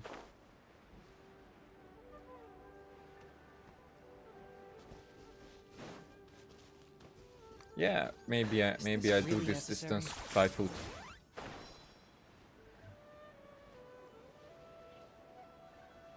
Like, how cool this is. Those are bandits. That's a fatui chick. They are just having fun, they are calm.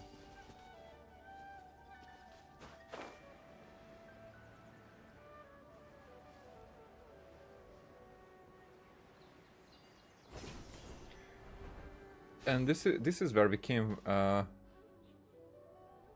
think, with Nahida's story quest. Or wasn't it this one? I'm not sure. But I think it was.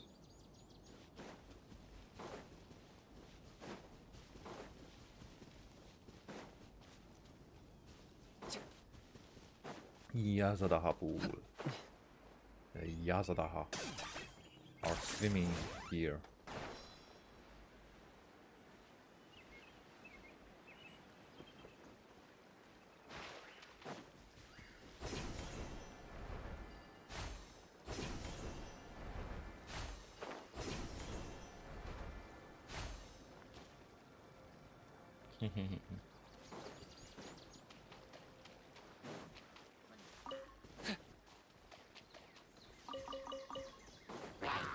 Ah.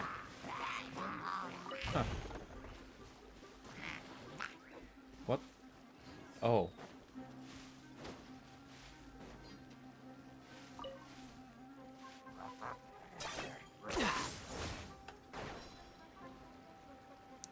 There, don't touch the water. Don't. Nah.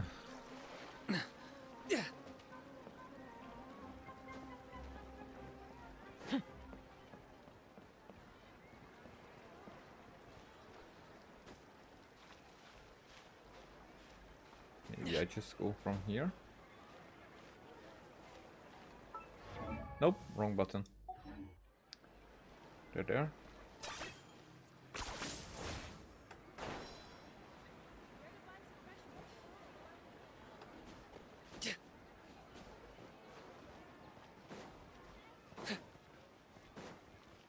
Oh.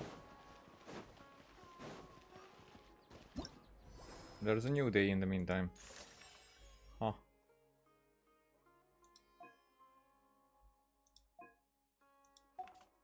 Okey-doke. This one as well.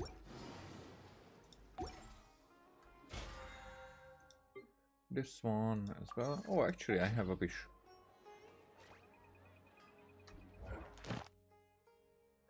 Huh, this is almost finished. So we wait a second, but let's do the wish.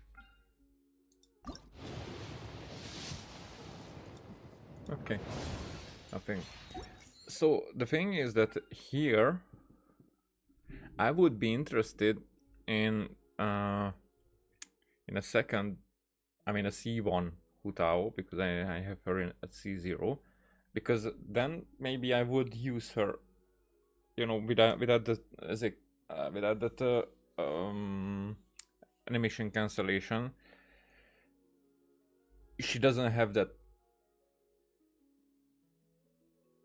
I mean, I'm not canceling her animation, and I'm not playing her right. That's the main thing, and in that way, I shouldn't worry about it. But in like probably this Friday, maybe next Friday. Let's see. You don't know what you check? Nah. 5.3.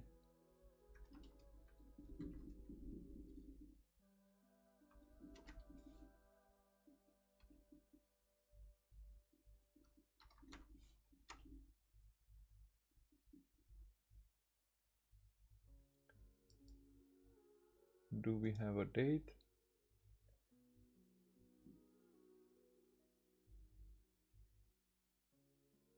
What?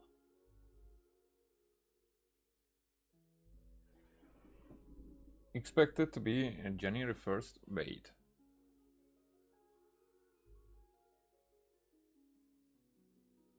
Is this 5.1 that we are in right now? So my title is completely wrong.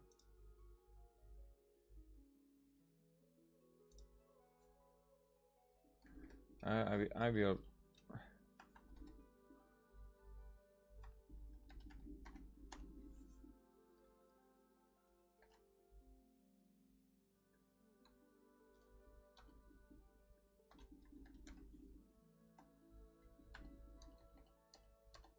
Okay.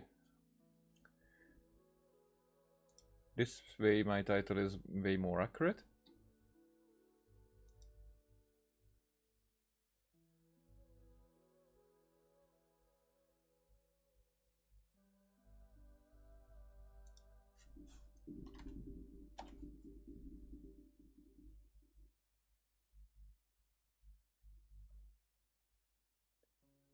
So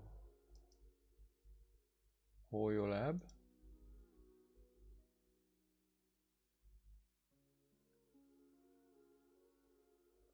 .2 schedule. Okay, so I was wrong. We're at 5.1. I'm ahead of myself. Yeah, new equals. Yeah, November 8th. Oh, when I will go to the hairdresser. Cut my hair.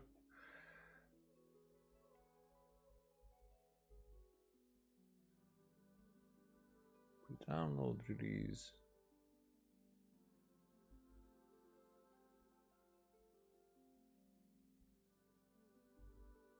So, because, but then 5.2 will not have the Archon.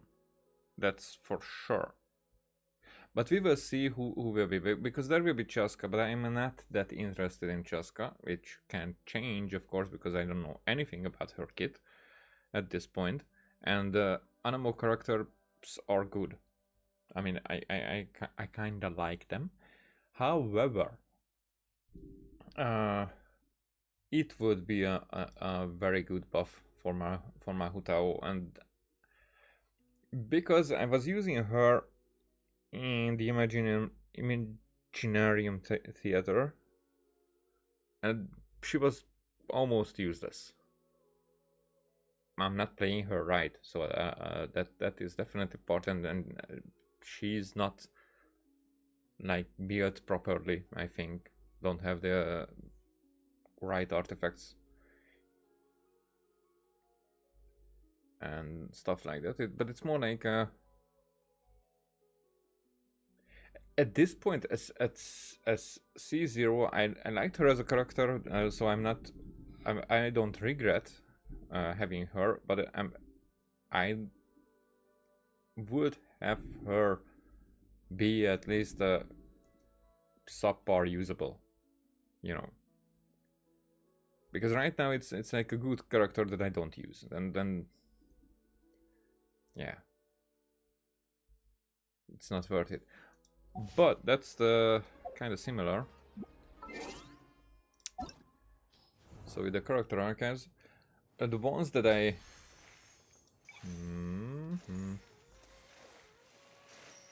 not even ascension phase is that I kind of think that I was missing out on Shilonen. Whatevs.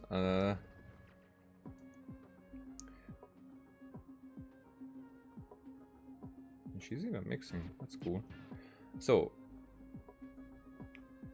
Klee, I definitely regret.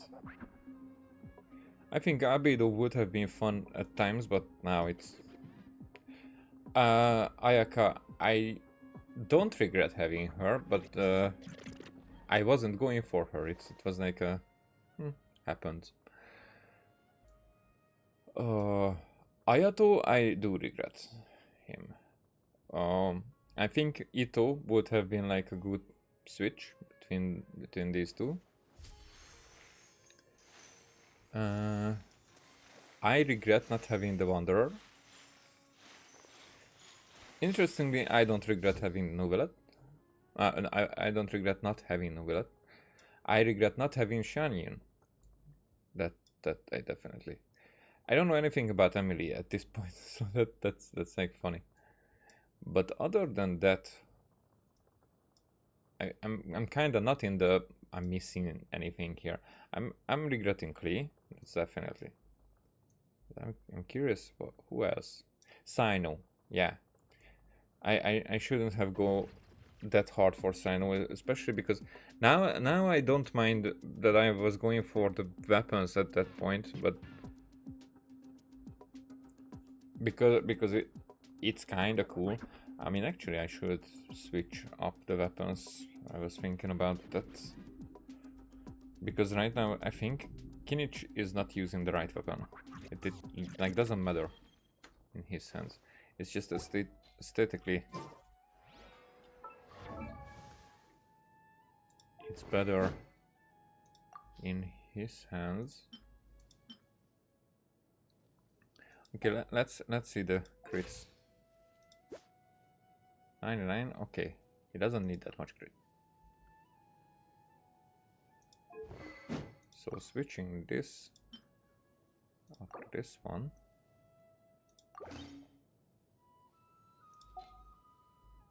Would be bringing him to 66.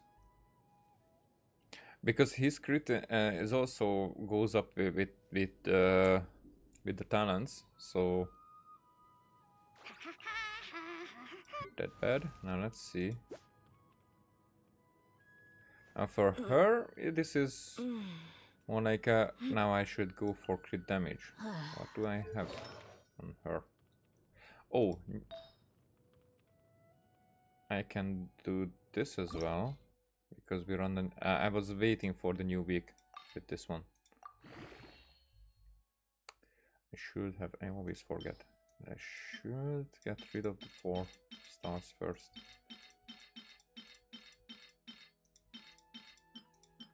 Okay.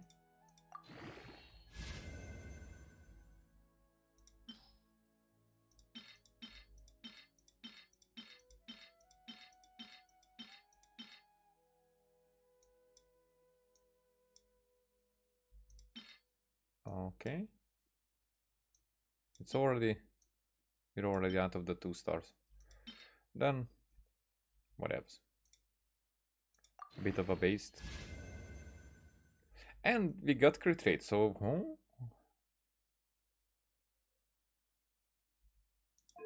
Huh. I'm really happy about that. But also... Okay, let's go with this one as well. One time this, and then I will do this again.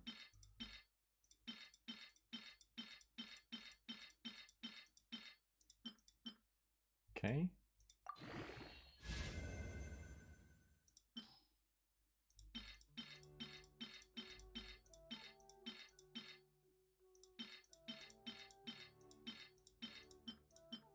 Slots full.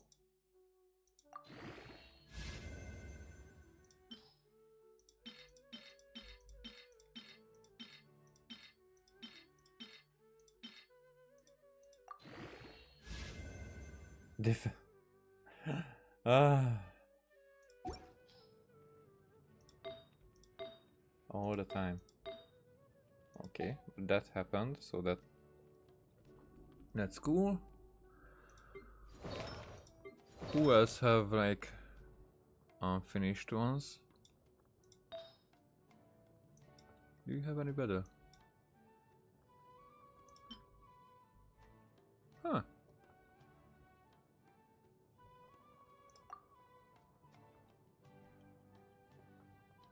Not better.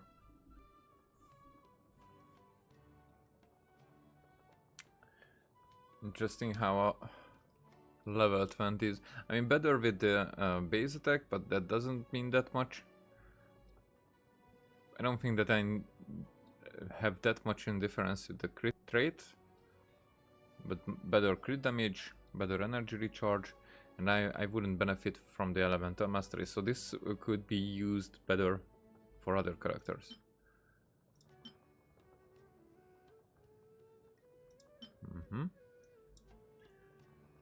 At certain points. But the thing is that now we can use the artifact changer thingy. Not the new one, the previous one that we had, the strongbox. To have these coming out of them, this golden troop. So anything that I'm fucking up, basically, I mean the bad artifacts, I usually go for these. It's almost good for everything, well, for everyone basically who is elemental skill based character. So yeah.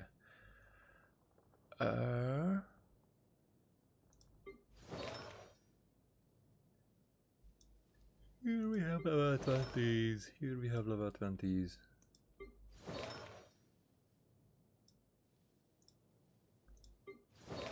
Can I sort the artifacts that way? Now that theater is equipped. Not max level. And this doesn't even matter. Okay. So here I can see what I can upgrade. What I should.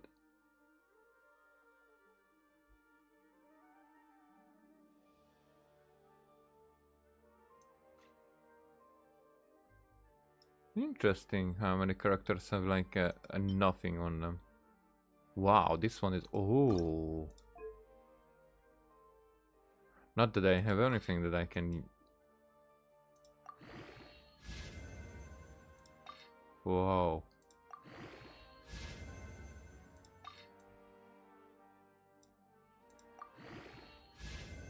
Whoa.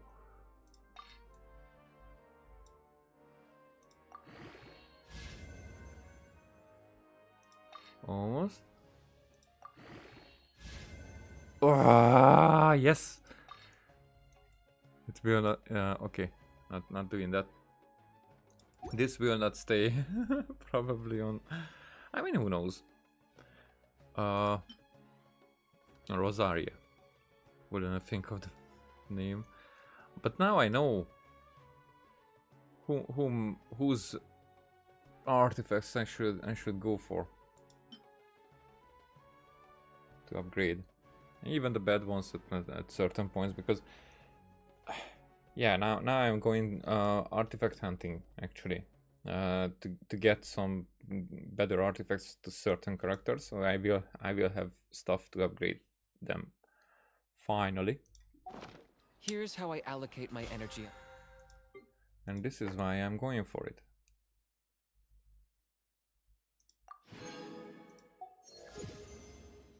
Okay. So 33 levels are still needed. A job. 70% goes to investigating. Oh, I still did not do anything. 10% to making a final decision, and the remainder for execution.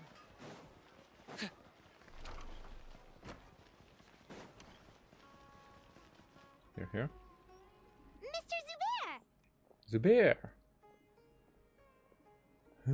Oh, hello. Did you need something?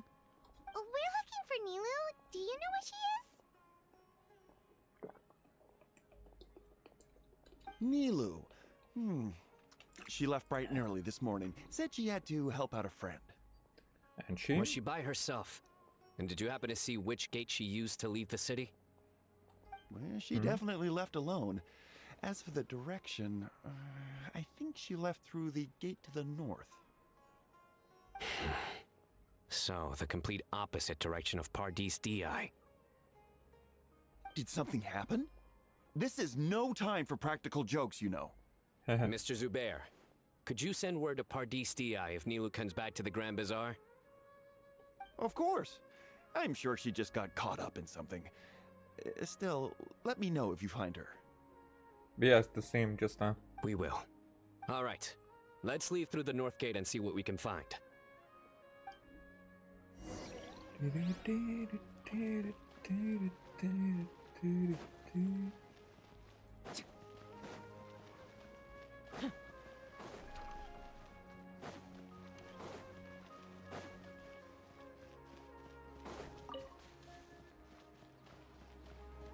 Like, what can we find?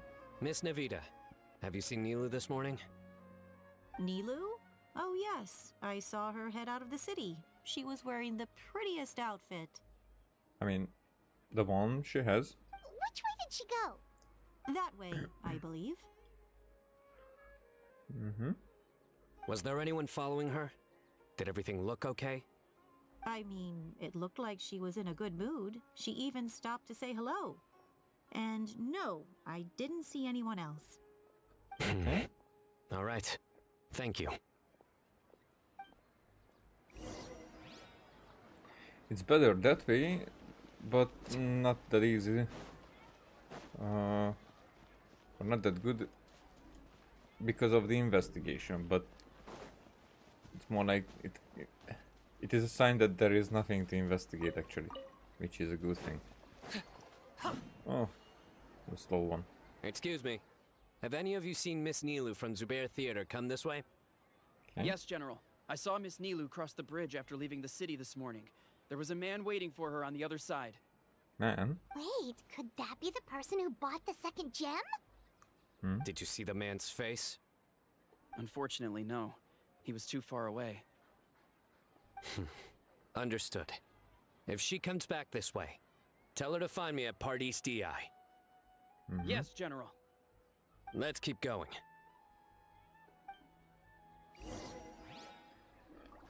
Alright, let's...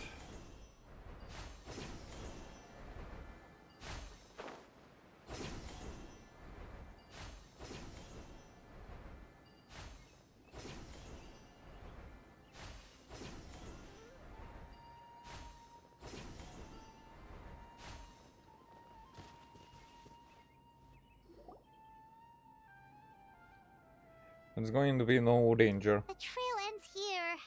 There's no one else we can ask for clues. There are interesting sets of footprints on the ground. We could try tracking some of them. With this many traces, it's easy to get mixed up. Let me take a closer look.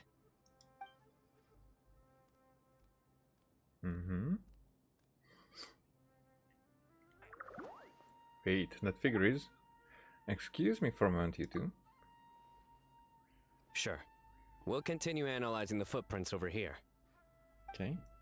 Tell us right away if you find anything.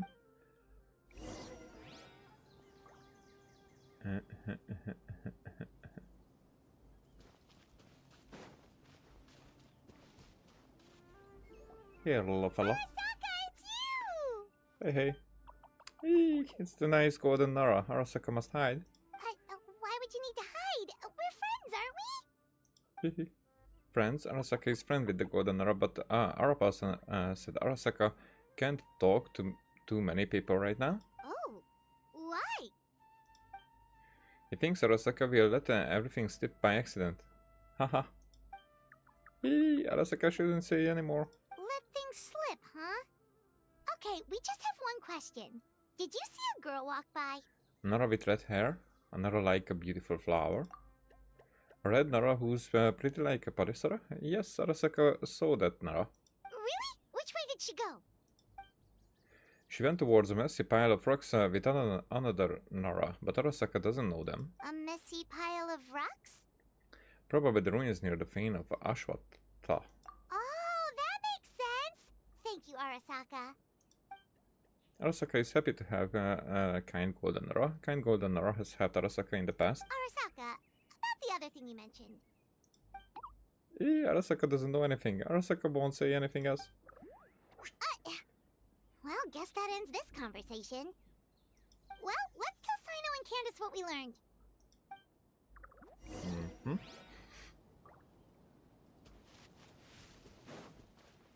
Hey! Kabiba here. The fane of Ashwata? The footprints lead in that direction as well. Where did you get this information? From Weed. Well, we were tipped off by some friends. We can vouch for the information. All right, I trust you. Let's go after him. Hopefully. Another vision? Yes, but this time I only heard faint voices. What did they say? It sounded like two people having conversation. There was someone asking where she find out and something about following the tracks. Was Nilu one of the voices? I couldn't tell. The voices were too muffled. Let's head towards the ruins for now. The vision could mean we're on the right track. Actually, that's true. Do.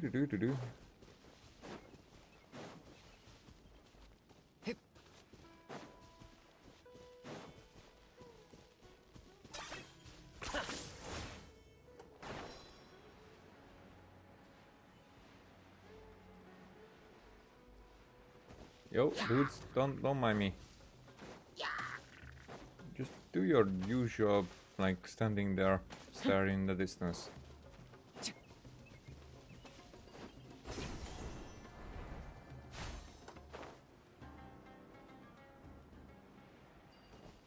It's like, don't you have any staring in the distance to do?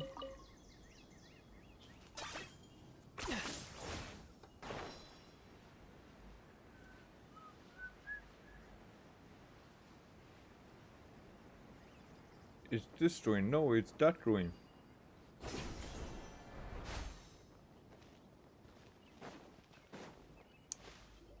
And? We should be getting close. This area is usually full of treasure hoarders. Nilo could be in danger. Look over there. Oh, there she is. It's Nilo! Hey! Hey! I don't think she can hear us. We're too far away. Come on, let's go!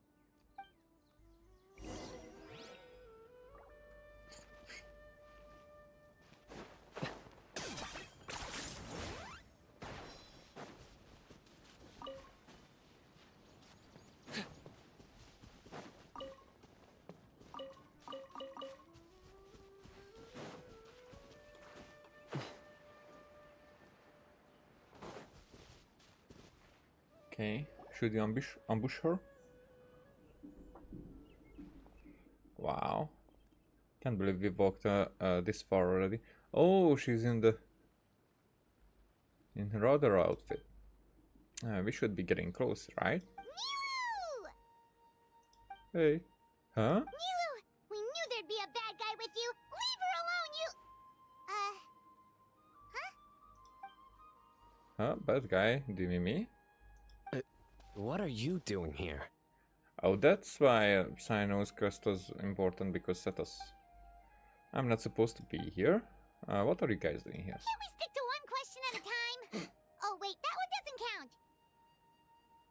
What dreadful cacophony! Are we not allowed a quiet place to practice? Huh. Sarouche! Good to see you again. Ah, Pale Floater. And my It's interesting because we have not heard her voice actually, so it's huh, and it's cool to have her. You know this red floating being? Excuse you. I, Sorush, am a noble pari, and the bloom guard of Quarina. Sarush is a pari we met in the Vorukasha Oasis. She's really nice. You just have to get used to the way she talks. Huh? Mr. Setos, that item on your person? Oh, you mean this cracked Vegeti eye? Oh, he knows the name with... So you were the one who bought the other gem! A Weejat Eye Pari. Sounds like something I've read about before. Then you can probably guess what really happened. Now's not the time for riddles. Everyone in the city is still worried about Nilu. Worried about me, but I left a message for everyone. Message? What message? We never received anything like that. Tell me Rashnu fell asleep halfway there. Again? Oh, hearing that name, this is all starting to check out. But what about the wines? Who's Rashnu? The party that was supposed to pass on my message. She didn't really... She did look really tired earlier. Hold on, let's take this one thing at a time. First, what are you guys doing here? Well, that explanation starts with the first time I met Sorush. Story time.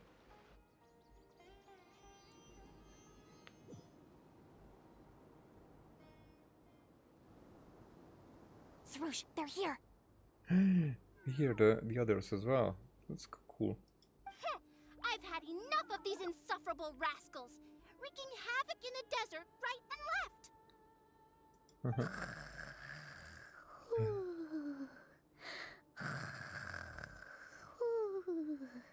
Wake up, Rashnu! We need to teach them a lesson or we'll never get another good night's sleep. Yeah, seems like very unreliable.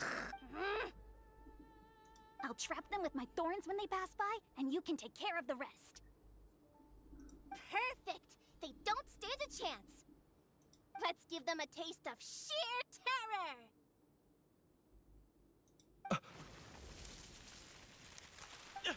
What in the... Thorns? Boss, the wagon is stuck! Huh? Huh? Now!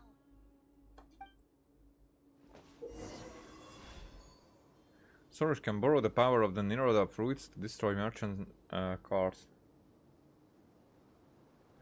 Sorush can throw an unlimited number of Niroda fruits during this operation. Behold my might!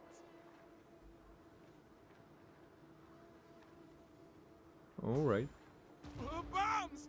There are bombs falling from the sky! Ah! Perish, you scoundrels! They've probably had enough, don't you think? Who might you be? The name's Setos. I was out for a walk when I heard the commotion, so I came to check it out. Since you already destroyed their goods, I'd say you can stop here. These kinds of situations can easily get out of hand. Brazen youth! Have you any idea to whom you speak? The Bloomguard Sorush, renowned among the Pori. All children of the desert know your name. So you're not entirely ignorant after all. Fine, I'm willing to call it a day. But if those scoundrels continue to disrupt the peace of this land, I will show no mercy! Huh. But then they didn't take anything. The two of us really hit it off after that, so I became her guide in Summer City. You really can get along with anyone, huh? Sethos fulfilled his duty well. I have come here for a monumental task. What task? I heard Lesser Lord Kusanali is currently celebrating her birthday in the city. As her familiars, the Pari have decided to bestow upon her a special gift. As decided by Elder Zervin, the Bloomguard of the Pari, that would be me, will present the Dance of Sebzerus to Lesser Lord Kusanali, a tradition passed down over the centuries. I told Sorish the dancer was already decided, but she insisted on meeting Nilu in person. Good thing I did. How was I to know the current version is nothing like the original? Well, there are bound to be changes over the centuries. I was so excited to see the original version, I begged Miss Sorish to teach me. It's such a rare opportunity. If I present this special version at the Sub-Zero's festival, I'm sure the Dendrorcon will love it. And all the spectators too. I appreciated young Nilu's determination, so I invited her here to practice in peace. Now what about that piece? How funny it would be if Nahida would show up here as well. Oh, so that's what happened. Feels like we've been chasing bad guys for days, but in the end, there were no bad guys at all. It was all for a heated surprise. Hold on, don't forget about the guys with the fireworks. You still haven't figured out what they were up to. Wreaking havoc in the desert, trying to turn profit by illegally excavating ruins and tombs. That's my guess. That would explain why they chose a remote path away from Aru village. They're lucky you didn't catch them in the act.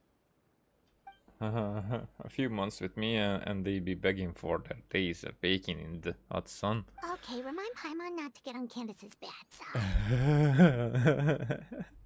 that nod at the end. By the way, Miss Candace, I noticed you're carrying the other half of the Vegetai. I mean, everybody just shows it off to everyone. Oh yeah! What exactly is this thing? It was a gift from King Deshret to Lesser Lord Kusanali. Oh. It probably belonged to Greater Lord Lukadavata, actually, but given what happened to Irminsul... That's right, so you read the legend, huh? I only know the basics. I never thought these two gems could be connected to the relic from the legend. I only bought the gem because it seemed like there was something special about it. The legend didn't come into play until I checked certain text back at the Temple of Silence. Legend has it that King Deshret and the Goddess of Flowers, Lady Malekata, both prepared surprise gifts for Lesser Lord Kusanali during the first Sub-Zero's festival. They scattered candy along a path to lead her toward the site of the banquet.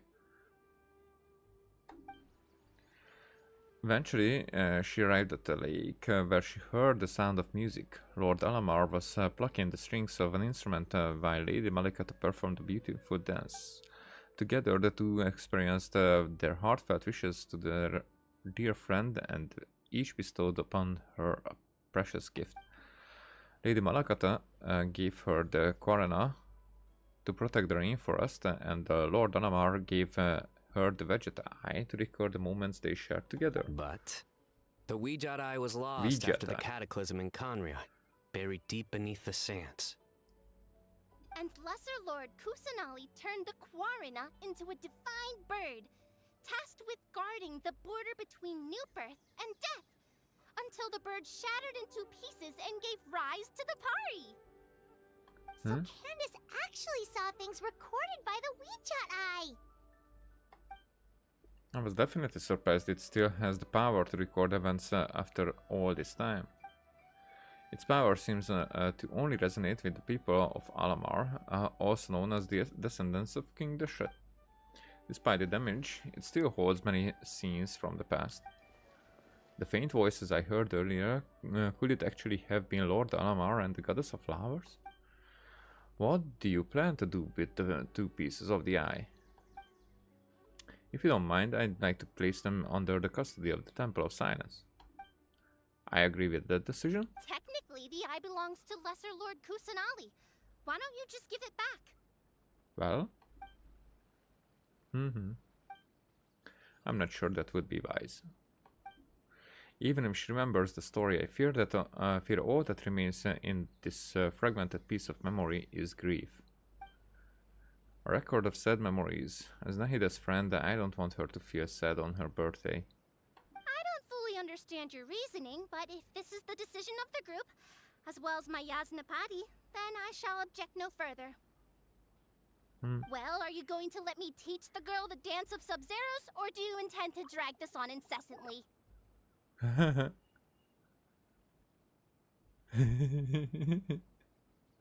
I mean, this is how I started to like her, but with voice acting, it really comes together. Because she was an annoyance first, but as she grew in her story, yeah, she became so much more reasonable at the end, and because everything was coming together in her story, or not actually her story, but the stories that we went through with her, it became like her attitude became fitting the aesthetics. So so she does have this, not empire, this realm that she oversees, and she was missing out on it, and she became that entity, that party, who should watch over it. But that was a journey, and so that was, yeah, that was fun. She's got a point. Now that we know it was all a false alarm, let's go back and tell everyone what happened. They're probably worried. Yeah. I'll tell the other Matra to keep an eye out for that caravan. If we find evidence of any misconduct, we won't let them off lightly. Sorry? Guess I stay here then, and there's a bunch of monsters nearby, so it's always good to have someone stand guard. Sorry to make you worry, everyone. I'll head back and help once I'm learning this dance. Focus! No more distractions! Now, follow along!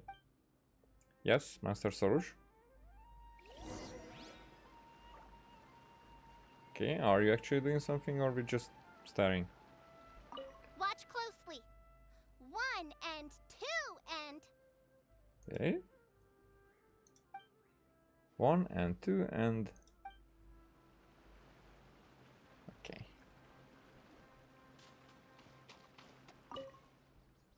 You all go ahead, I stay here. Alright.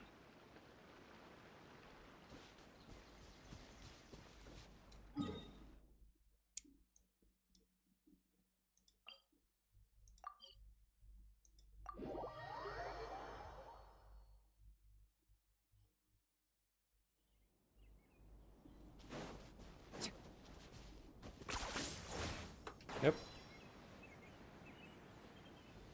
That was a wrongly pressed button, but we capitalize on that nonetheless. 10 points for agility.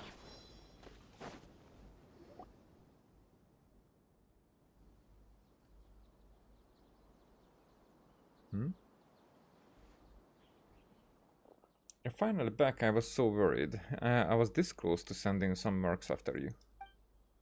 Nothing bad happened, right? Nope, it was all just a misunderstanding. Okay, we tell everybody everything.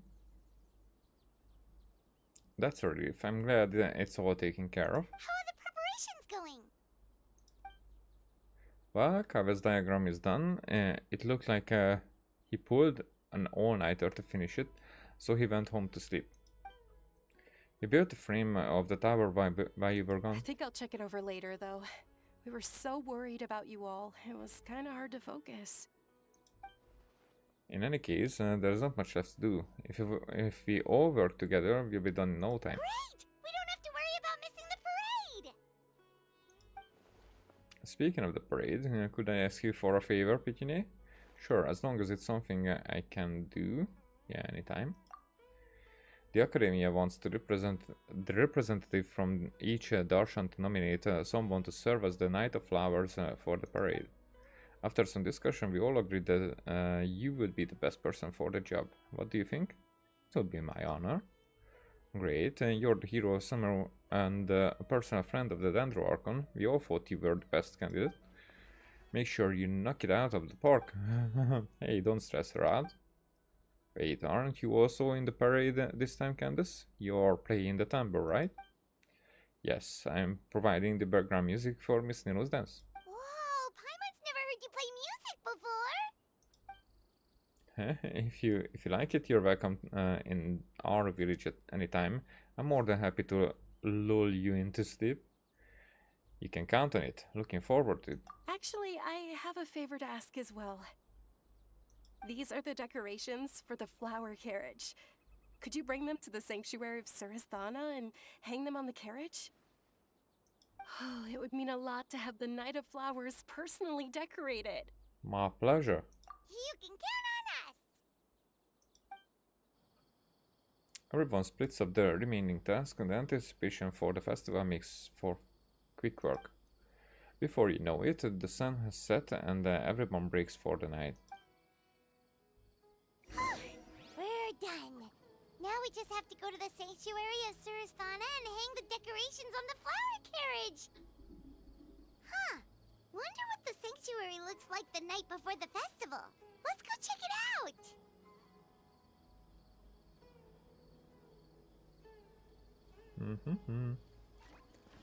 Okay, in the meantime, I have to finish it until then we don't get anything.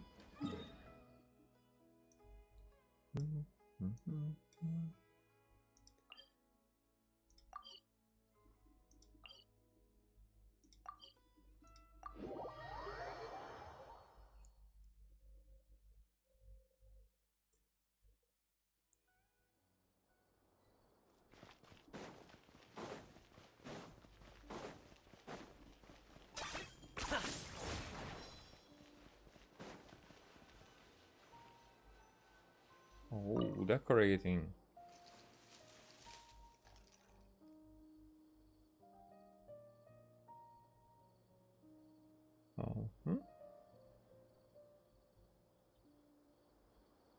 I guess the swing indicates that she's going to sit there. Should be good. All we need to do now is wait for the parade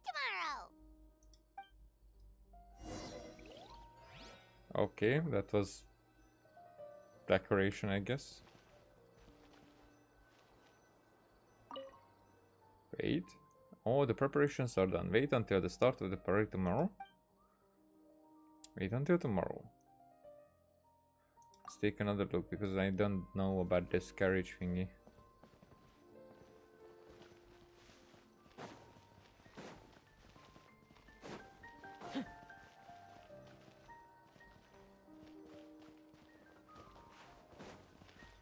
Can I like sit on it?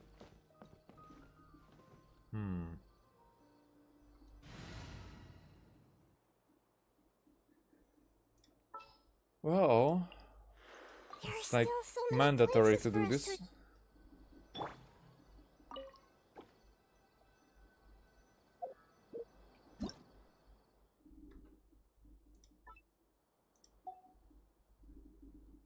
Wait a sec.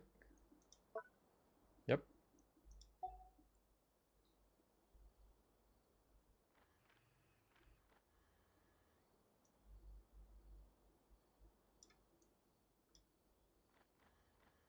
So this is the farthest.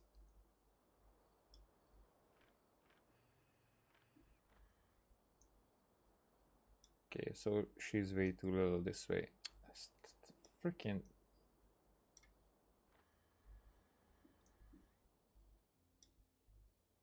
This way, what is required is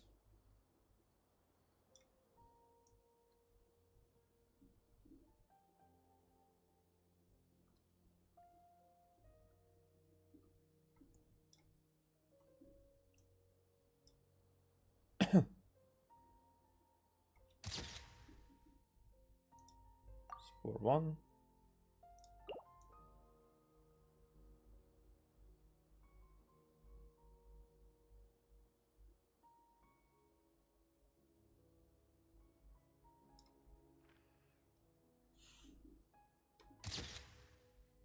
Nah, that's not good. Nope, that doesn't come together at all.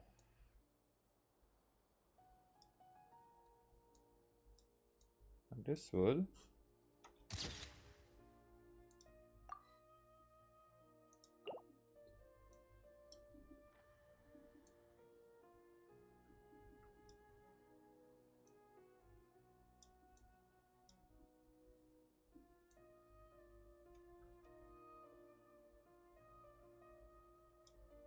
Hmm.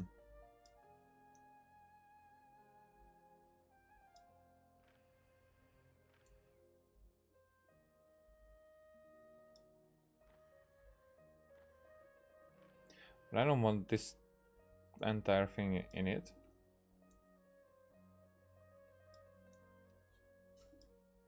If she swings back, then it could work.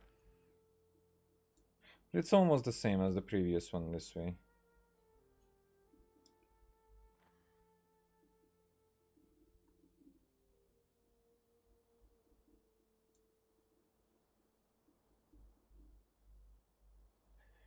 It's not going to be better. Whatevs.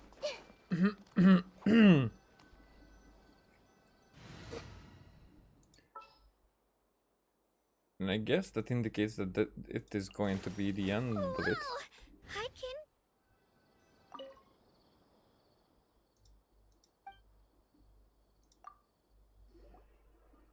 Wait. Do we have cinematic or anything?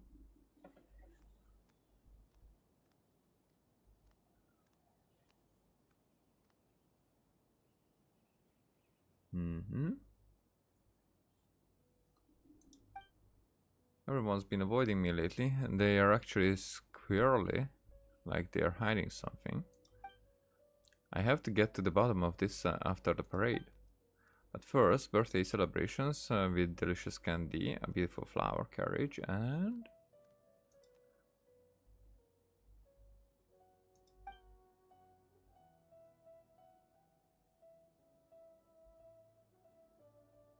Ah. Sorry to keep you waiting, dear Archon. Time to head out, dear Knight of Flowers. When I woke up, I was riding in the flower carriage. It was my birthday.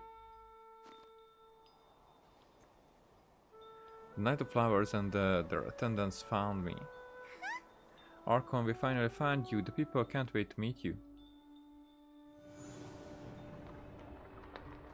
As the Sub-Zero's festival began, everyone smiled and gathered around me.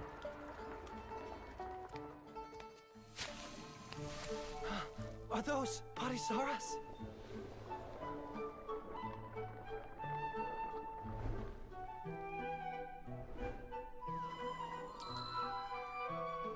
Everyone prepared a bunch of surprises for me. Candy exploded in all directions like dazzling fireworks. Ready? 3, 2, 1.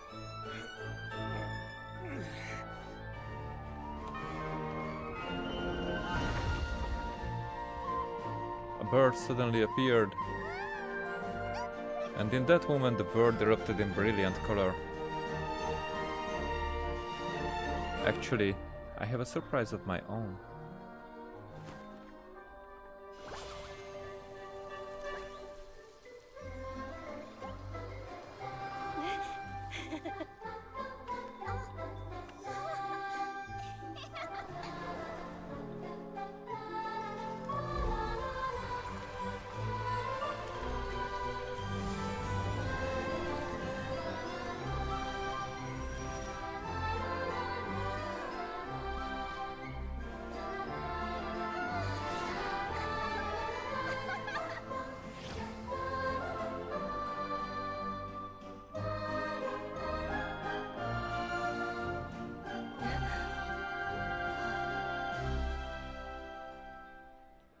When I woke up, I was riding in a flower carriage.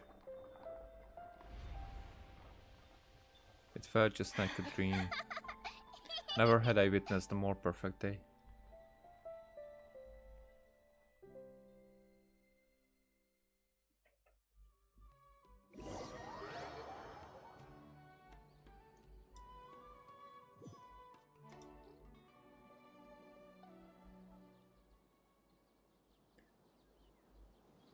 Okay, here's to a successful birthday surprise. I mean, if you say so.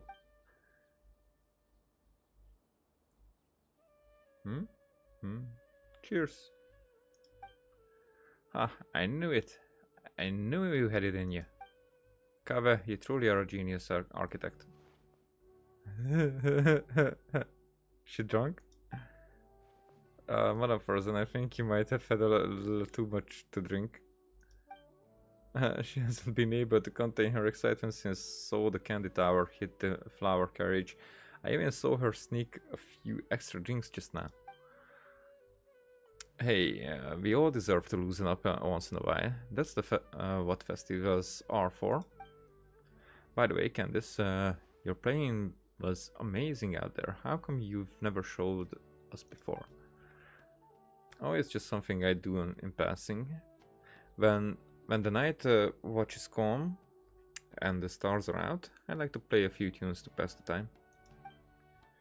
You're saying the stars in the sky get to hear you play more than us? No fair.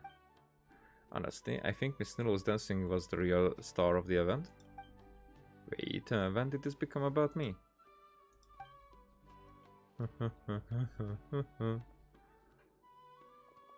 Okay, these two. I see, so the Vigitai is now under the custody of the Temple of Silence. You can borrow it for research if you want. No need, certain objects merely represent a period of history. Once the events they exemplify are brought to light, there's the value in further study. I thought you'd at least want to see it. A legendary gem like that is sure to be a wonder to behold. Couldn't hurt to take a look. I'm not about to make the trip to the Temple of Silence for that. It's too far. You and your hermit tendencies, I swear. Although if something ever brings it to the Academia for appraisal and certification, I wouldn't mind taking a look. On that topic, I wonder how much it's worth. Huh.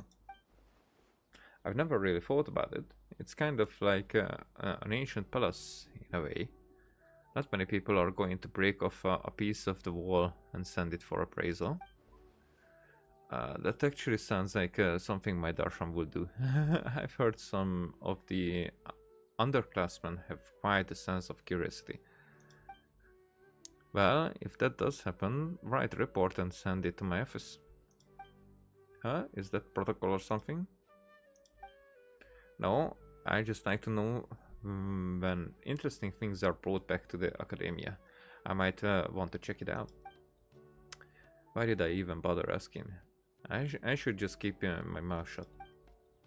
Interesting. You use reports as a sort of alarm clock system. An alarm? Yes, that's what I heard just now. Dear friends, a critical moment has arrived. Oh, that's going to be a joke. Wait, I didn't hear anything. It's like it's not like Hermanubis would call on you and not me. It is time to come together and play genius in... Is that Coley calling? Sorry, gotta go. Genius invocation this and genius invocation that. When's Coley gonna give me an excuse to leave?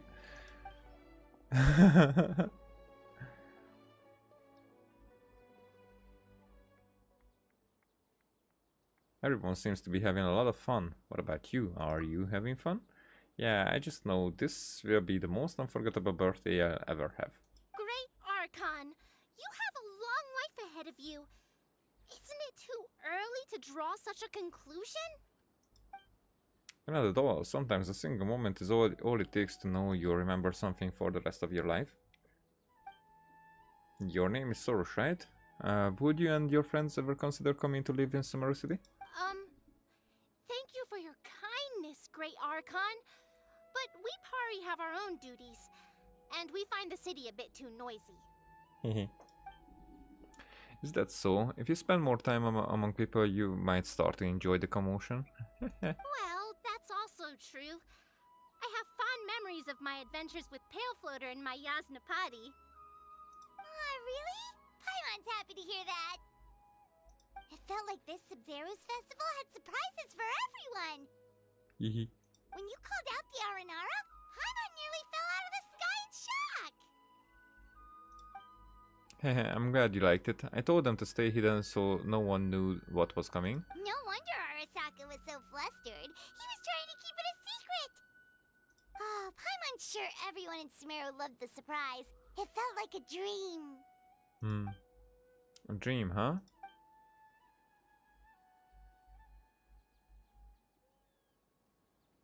Nahida?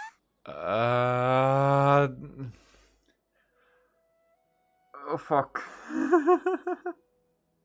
I'm going to terrorize. Oh, this is how much it takes. Because Nahida was told about the false guy by Dottore. So she might know what's going on. We don't, but she might know what's going on. And a dream, you say? She just asked. Someone is dreaming? Freaking somebody is dreaming? Oh, it's nothing. I was just wondering if this whole thing might be a dream. Yes! Then we should do our best to remember it. Let's capture this moment forever. So that even if we wake up, this moment will never be lost. This is what Genshin is about. That's why we are witness. That must have been what Alamar wanted when he gave Ruka the Vata the widget eye. We are the widget eye of Genshin. Probably Paimon. Even though we don't have anything that powerful, we still have our own way to stop time. So it could be that these are like just stories that are shown to Paimon. Not even reality. It's just because we are the witness and Paimon is the one who's dreaming, and so she will remember when everything is turned into reality at one point. Hopefully. I mean, yeah, that's actually something that I hope for, that is the story. But how can we do that?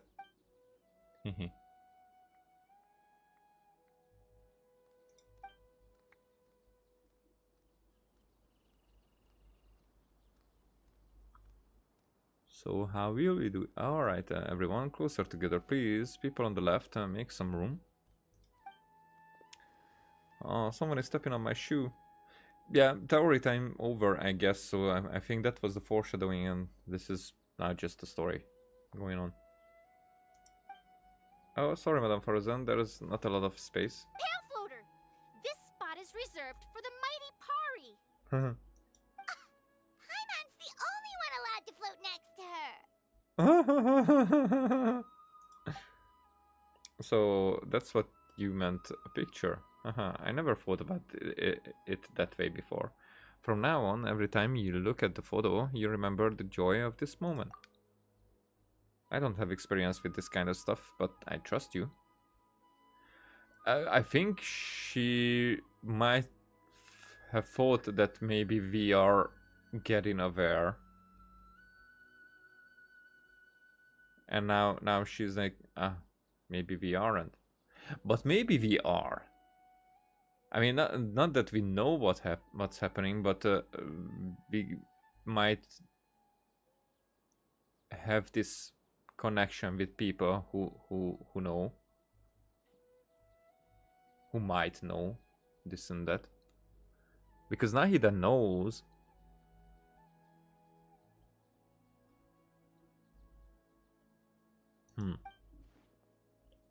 I believe with all my heart that time will stop for us in this moment.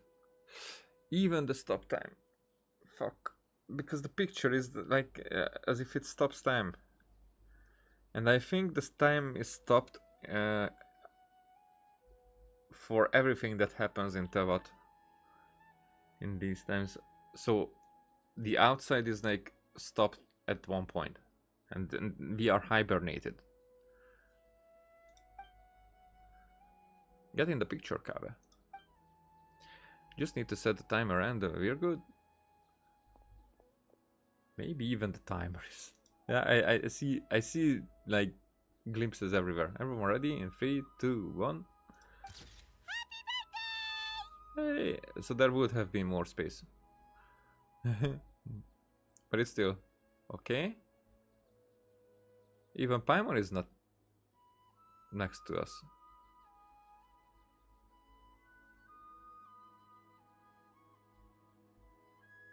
Okay. It's interesting how the is looking at the Nyarzad even here. Also set us at Sino.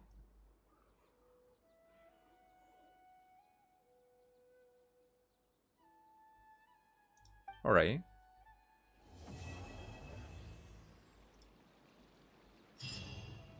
So was that the end of it?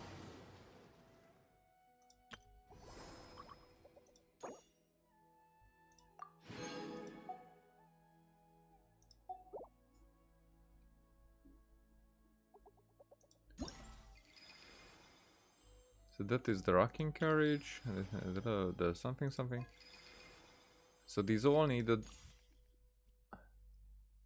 Oh, they all have quests, but those are like the usual side quests that we have in events. So we don't care about those. And these were just the free. Okay, okay. I wouldn't bother recording that, because I can do those in the next 2 days. This will do on my own, because these are just some fights, so no worries about that. But I will not do the Shilonan quest today, because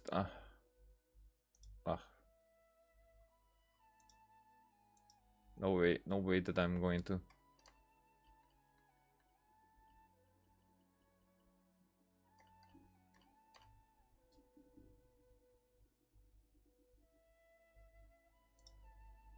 Maybe I will do before work.